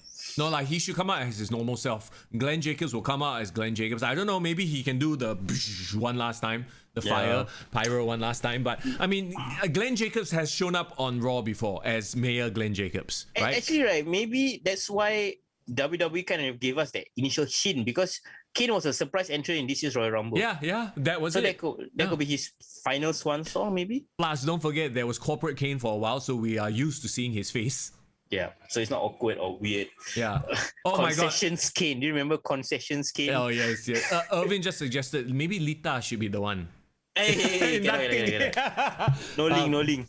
Lita and Snitsky. What do you mean no link? There was a link, bro. Yeah, as in like now lah, like 18 years later, maybe not so appropriate lah. Not appropriate at all. You know? Hey, Lita inducting and then Edge is in the audience with Beth Phoenix. Why not? Why all moved on already? All moved on. Okay. And the last one, and this one is getting a lot of jokes. Some say that he deserves it. Some people are like, "What the fuck?" Well, I don't know what you're talking about. Dalip Singh, aka the Great Khali. The Great Khali. Okay, from a work rate standpoint, no chance. Why are we even talking about Yeah, no chance in hell. But from what he has done for the sport in terms of getting eyeballs, Yeah. look, it is not measurable because we don't live in India. We don't see his influence. But essentially, that one man brought the WWE so many eyeballs. Like India has a population of what? You know? Yeah. How many eyeballs in India fans did he bring? To the product. This is a crazy statistic, but remember that random as hell like Indian pay-per-view that they did, the Superstar Showdown or something. I can't remember the name really. Yeah. Superstar Spectacle or some shit like that, right? Early this year. Do you know how much? What's the viewership figures? Oh shit! No, I don't know. What is it? Over 100 million. What? And it's Legit. essentially a bunch of like no-name wrestlers. A bunch of no-name wrestlers, and obviously the main event they had Jinder Mahal and the Singh brothers versus Induction and with Drew McIntyre. Remember that? Yeah, but still, fucking 100+ million all in India watching. Yeah. You know what this means? What? Jinder Mahal is a draw, bro. Yes. Jinder Mahal is box office. Bro, all they need is to draw in India, and that's huge numbers already. Yeah, so it's as if that's why WWE basically created its own division for the Indian market. Yeah, they literally have a own distributor in India. Yeah. And also they're building so much stars, Indian stars in NXT because of Great Khali. Yeah, NXT India is going to be a huge thing, and this is probably like a great time to announce it as well. I'm pretty sure like when the Great Khali gets inducted, they will somehow also announce, oh, by the way, NXT India coming soon, and they'll have their own show, and it'll be on the WWE network. It'll be, you know, I think. And one thing a lot of people forget, and I think Triple H tweeted this out. One of the big reasons for his appeal is he is one of the wrestling's greatest attractions of the modern era, like in terms of a physical physical presence. Do you remember 2006 when he first made his debut after WrestleMania? Yes. People were legitimately, who the fuck is this guy? Like, I mean, we've talked about this, right? Like, he's one of those guys that when you see him, you're like, whoa. But when he went into the ring, no. I chop. We have to give credit to Undertaker because Undertaker basically put him over. Chop you on the head. I chop you on the... What the fuck, bro? Do you remember also some of his... I forgot what his brain squeeze move is called. No. Isn't there a very like specific clip of him brain squeezing Rey Mysterio and then Rey started bleeding? Yeah. Look like he fucking popped a watermelon like that. Yeah, like he popped a zit or a grape, right? Like, ooh. And then the crowd, like kids were crying and shit. See, okay, moments like that work. But then because his moments, wow. Yeah, you're right. He's like we talked about, he's just an attraction. And then, of course, let's not forget, he was the reason that the WWE has the Punjabi prison match. Gotta respect the Punjabi prison match, man. Which ultimately he was not in. He was never in the first one, which even though he was on that came out of it. Okay, and also one last thing, a lot of people forget that he was actually a world heavyweight champion for a cup of coffee, but he was world heavyweight champion, had a successful title defense against Batista, and for the first 2 years of his career, he was actually pushed really, really well. Like he came across like a threat. Yeah, no lah, and then of course he became like the lover man or whatever. That Punjabi one was, playboy, right? Oh yeah, Punjabi playboy. That was like, okay, whatever lah, bullshit. But yeah. But okay lah, he became from a very scary, serious character to fucking the oddities lah. But pretty much. You gotta love him lah. And I wanted to bring up one last statistic about Great Khali. With Great Khali entering the Hall of Fame, right? Yeah. The movie The Longest Yard, right, has the most Hall of Famers in a movie ever. What? Rah. Who's in The Longest Yard? I don't remember. Do you remember Longest Yard with Adam Sandler? No, not really. So Adam Sandler had The Longest Yard where it's like he's like a NFL player that went to prison. Yes. Oh, And then wasn't Kevin Nash in this? Yeah, and then it's like the convicts versus the guards. Yeah. Not just Kevin Nash, bro. Stone Cold, Oh yeah. Goldberg, Right. Yeah. and Kevin now Nash. Kevin Nash, and now Great Khali. What the fuck? 4 Hall of Famers in the movie, bro. Where got? Wow, hey, we need to rewatch these movies, yeah. The longest year, 2005. On Rotten Tomatoes, it has a rating of 31%. Wow, it's a shit movie. No, but it was really those kind of like stupid movie, but actually lovable. Like it's become a cult classic, bro. Yeah, like it's an basically all of Adam Sandler's movies are like that, right? Yeah, it is. And also, you know why I remember that movie so well? Why? Because there was 2 very, very weird castings of Stone Cold and Kevin Nash. So Stone Cold plays this racist guy who's the guard. So he basically bullies the prisoners, right? And basically use the N-word on Nelly. Remember Nelly, the Right, rapper? yeah. Also in the movie, yeah. And so he was so he plays this racist character, which I think if basically evil Superman, right? Evil Stone Cold would have basically become this lah. Okay. A racist Texas guy. So that makes sense. But then Kevin Nash plays this very like aqua kind of guy who loves like manscaping and like into grooming himself. A metro, so he was, like, metrosexual. Yeah, very metro. So he was like super like intimidating and big, right? But then actually in the guard room, he's talking about, oh man, I think I broke my nail or some shit. Yeah, so it's like fucking weird. He's like a pussy also lah, apparently. Okay. Yeah, so interesting lah. Yeah, interesting castings, I guess. So Interesting castings. there you go. I think that should be it for Hall of Fame. If they are combining the two, they shouldn't induct too many people. Yeah, I don't think there is anymore because who is the main headliner of 2021? I guess it would be Eric Bischoff and Kane. But it seems like a small thing, right? Like I still think that they need a bigger name. Yeah, but I mean, to be fair, they are combining it with last year's, so New World Order is big enough. If they're going to combine it, just do it. Just do it, and next year they can do a proper one for whoever else lah. But be that as it may, okay, that wraps up Hall of Fame. Like I said, that whole week for WrestleMania is going to be packed. Next week we will be previewing NXT Stand and Deliver, which a lot of people have said is the more interesting show. To be honest, I might agree with that. Yeah, and also, if I'm not wrong, next week, the week after is already WrestleMania week. So the plan is, and we can discuss this in the next couple of episodes as well, but do you want to do a live stream of Stand and Deliver and also a live stream post WrestleMania? I think we'll do one for WrestleMania, maybe not so much Stand and Deliver, because Stand and Deliver, like the second day is on Friday morning. So like that's when we usually do our podcast anyway. Yeah, so technically it can be a live reaction also. Yeah, because it's a live reaction of Stand and Deliver and a preview of WrestleMania. Yeah, and then WrestleMania will come on Monday. We'll do a live. All right, settle, guys. Oh, lots of content coming your way. Okay, so you know our schedule for the next 2 weeks. Absolutely. Okay, before we say good afternoon and thanks for joining us, one more thing. You watched an interview with Chris Van Vliet. He did it with Vince Russo. Why do you think Vince Russo is why do you think I, Mr. Young, am very Vince Russo-esque? Please let us know. Okay, I got to give some context. For those of you still on the chat, and listening, Chris Van Vliet on his YouTube channel, right, he just did an interview, 1.5 hours interview with Vince Russo. Okay. And it's very interesting because obviously Vince Russo even mentioned to Chris Van Vliet, like, hey, I follow your work, I'm a big fan of you. You're essentially a baby face, Chris Van Vliet. I think it's very brave of you that you're risking your reputation to talk to me. So like the moment the interview started like that, I'm like, wow. Okay, what's going to happen right now? Like, and to Chris Van Vliet's credit, right, he asked all the questions that I've always wondered about Vince Russo. Okay. No, like even as random as, why do you like to say bro so much, Vince? He asked Vince Russo that, which is like, okay. And also, you know how Chris Van Vliet is. He's such a great interviewer. He puts the interviewees at ease. Yeah. So they open up and they really share a lot. Okay.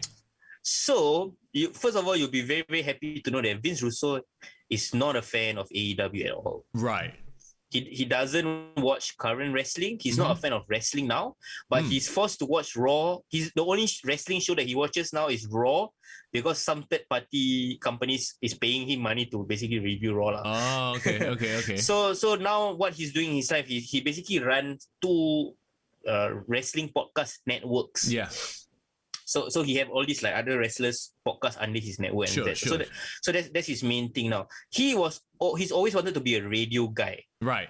So he looked up to the Howard Sterns. His voice also got like radio voice, right? Okay. Yeah. So he went into wrestling not because he wanted to. He was running a video store business, but he went out of business when Blockbuster opened up. Yeah. And how he got a job in WWF, which I found really, really fascinating, was he didn't even apply like through HR or what, He wrote a personal letter to Linda McMahon.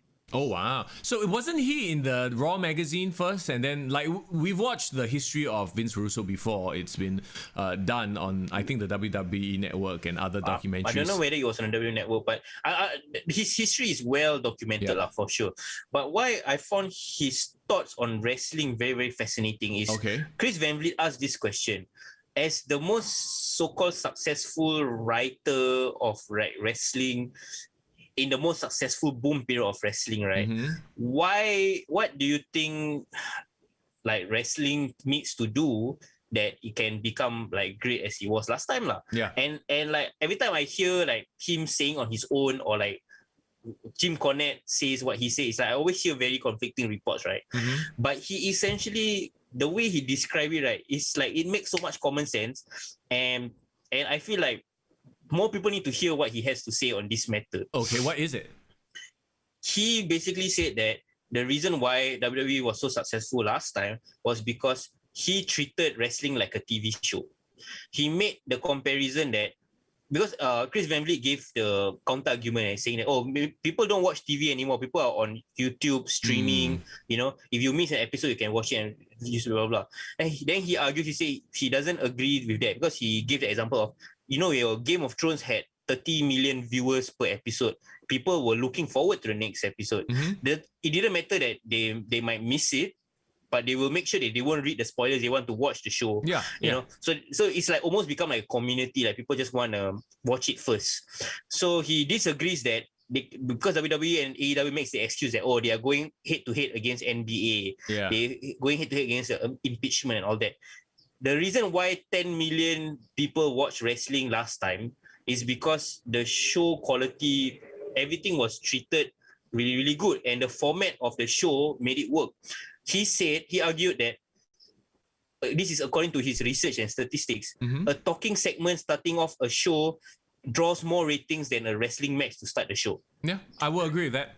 He essentially said that the reason why wrestling is not successful right now is because the company focuses on too much wrestling. Wrestling will never draw an audience because he assumes, right, you have to write and assume that wrestling fans, no matter what, will always watch wrestling. Yeah. So the trick is to get a casual fan. Yeah.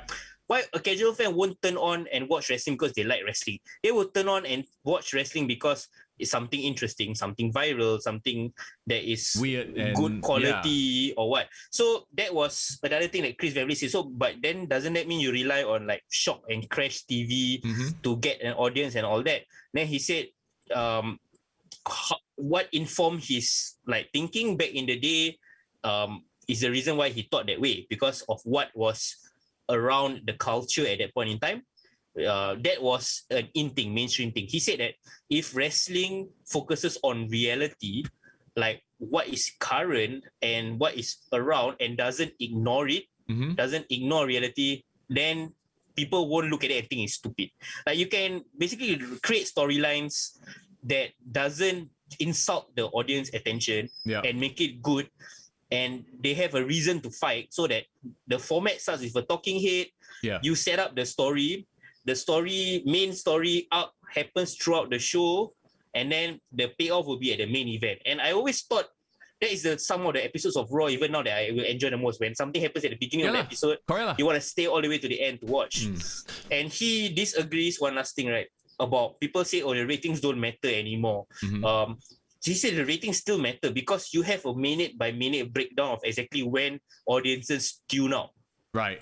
So if a segment sucks or is tanking or or a wrestler is not drawing or is boring, people will immediately switch off or tune out. Yeah.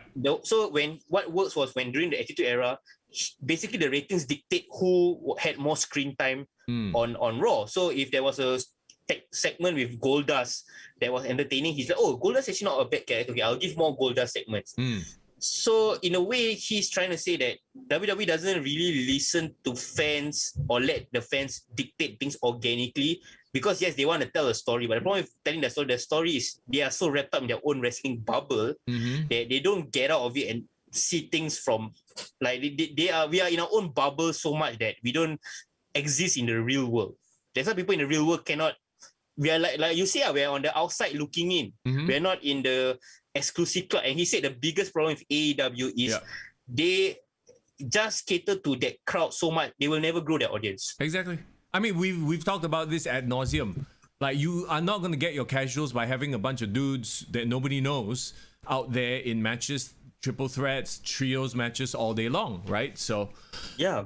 And what he brought out one thing about what happened in the aftermath of the Montreal screw job, which was very, very interesting because obviously he was now in the inner circle at this point in time, right? So all the Pattersons and all the Bruce Pritchards and all that was basically telling Vince McMahon in his ear saying like, you know what, we should sweep this under the rug, pretend it never happened, move on with our storyline.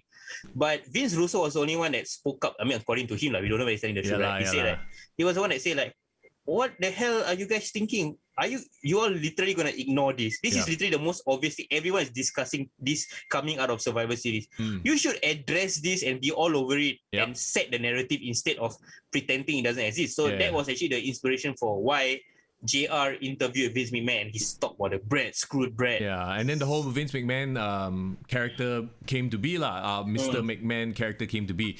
I mean, it is interesting and a lot of it makes sense, but then what happened to him when he went to WCW? And it was just a clusterfuck. Yeah, and obviously this is a very fascinating part of his story that I think I encourage everyone. Hey, Chris Van Vliet, I give you a plug.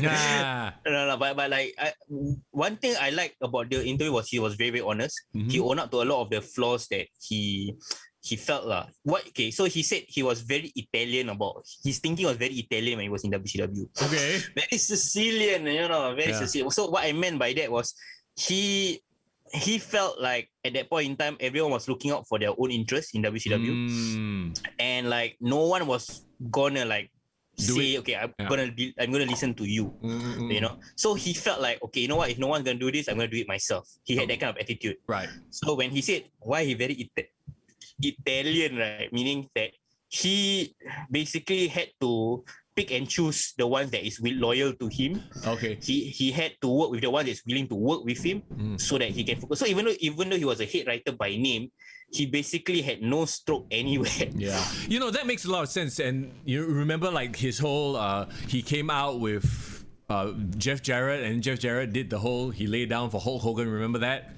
And that was probably like him at his tipping point, like, okay, I've had enough of this shit, I'm the head writer, but Hulk Hogan can veto, Kevin Nash has creative control, and that's why you don't give talent that sort of power. I find it fascinating because you were definitely a big fan during this era and you were following it week to week, right? He brought up a certain statement. I want you to corroborate whether this is true or not. Okay. He said that when he was in WWF, nobody knew of his name. He only became well known because he had to play Vince Russo, the character, in WCW himself. Yeah. Well, I mean, the whole. Is that true? Yes. Nobody, I mean, only the insiders knew who Vince Russo was.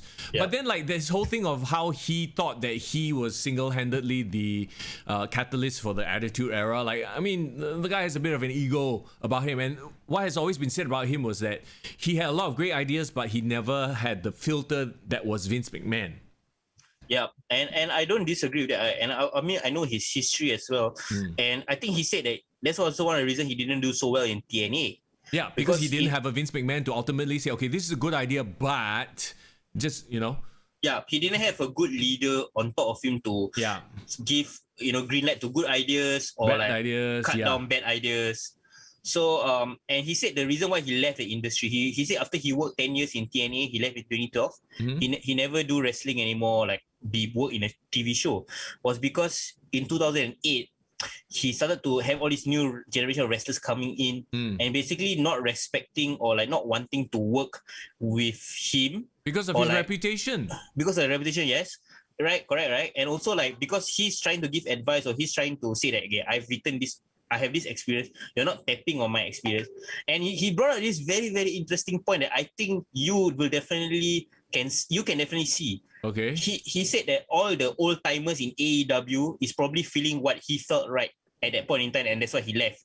Because he probably trying to tell these young kids, okay, do this way work, this is the right way, blah, blah. Yeah. The kids keep, fuck you, I know what's the right way, okay, I will do it my way. And then he's like, you know what? Okay lah, go do your way lah. Yeah. I don't care already. Yeah. He was at that point, and that's why like then Eric Bischoff, Hulk Hogan here, that's why he basically left after that. Yeah. But he said he can literally see the same kind of attitude in the old timers in AEW right now. He said he can look at Tully Blanchard, he can look at JR. They've been trying to tell all these young kids like, this is the right way, this is the right way. But because they insist, I want to do it my way, they're like, oh, okay lah, fine. Do lah, I don't care anymore. Yeah, and then what you have is now a JR that's just sitting back and just being salty all the time. Yeah, so it's very interesting how, cycles happen, in wrestling. Well, I mean, it's definitely something like, wow, there's so much on my plate this week. I have to watch that. I have to watch the Randy Orton Broken Skull sessions. Or the Stone Cold interview, yeah. We definitely do. Do watch it at a time where, like, it's less stressful. It's not going to run away, those interviews, but it's really great. It's really great. That's the good thing about, like, wrestling podcasts and interviews like that. You can watch it anytime and it still makes sense. And it still hits. So, and it's current. Yeah. That being said, anyway, how does Vince McMahon relate to me though? You said like there's something about what he said. No, I said Vince Russo relate to you. Yeah. How does that relate to me? Because his points about AEW is exactly the same as yours. Oh, okay. But I didn't expect Vince Russo to be shitting on AEW because I always thought like I always assume his opinion is opposite of Jim Cornette. So whatever Jim Cornette hates, probably he likes. See, that's the thing. There's always assumption, right? Because like, these are polarizing characters that one would like a product, one would not like a product. But honestly, yeah, there are many layers, and I'm actually not surprised. AEW does have a lot of issues that they need to address.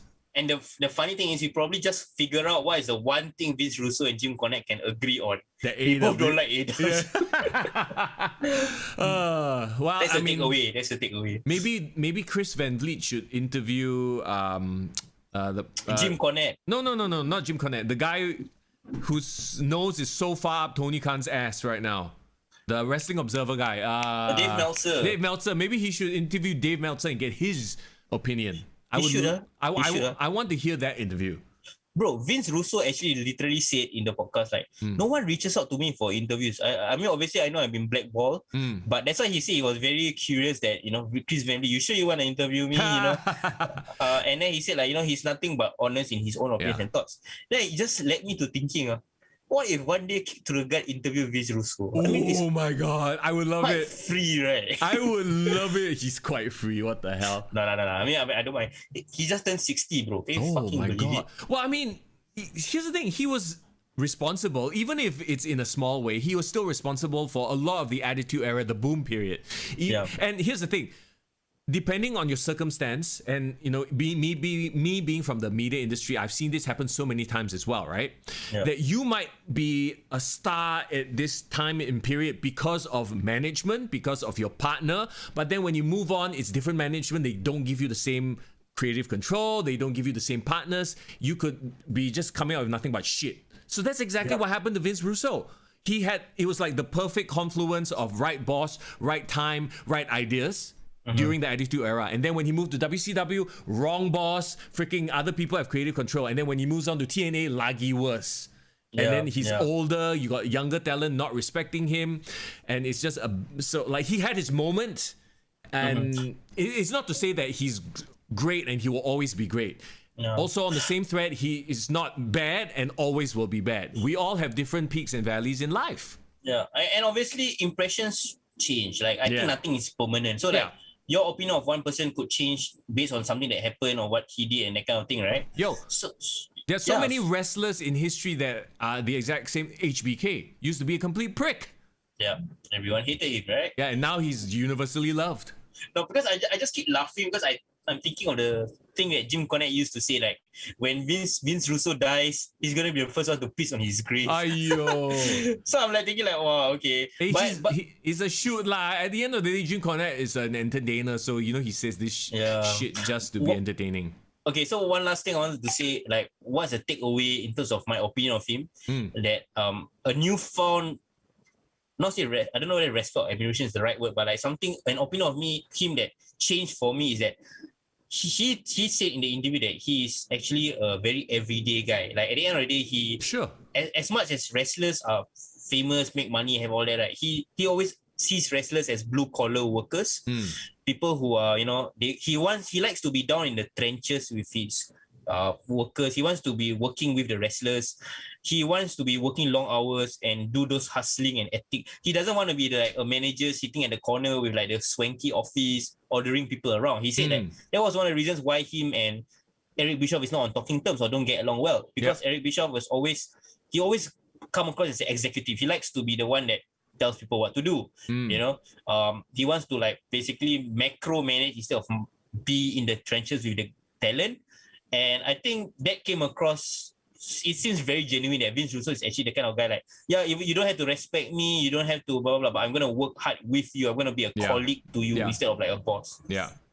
Cool. So okay. That being said, one more thing, very quickly, Jason, how you doing? Thanks for dropping by. He asked thoughts on AEW running a non-televised event on WrestleMania weekend.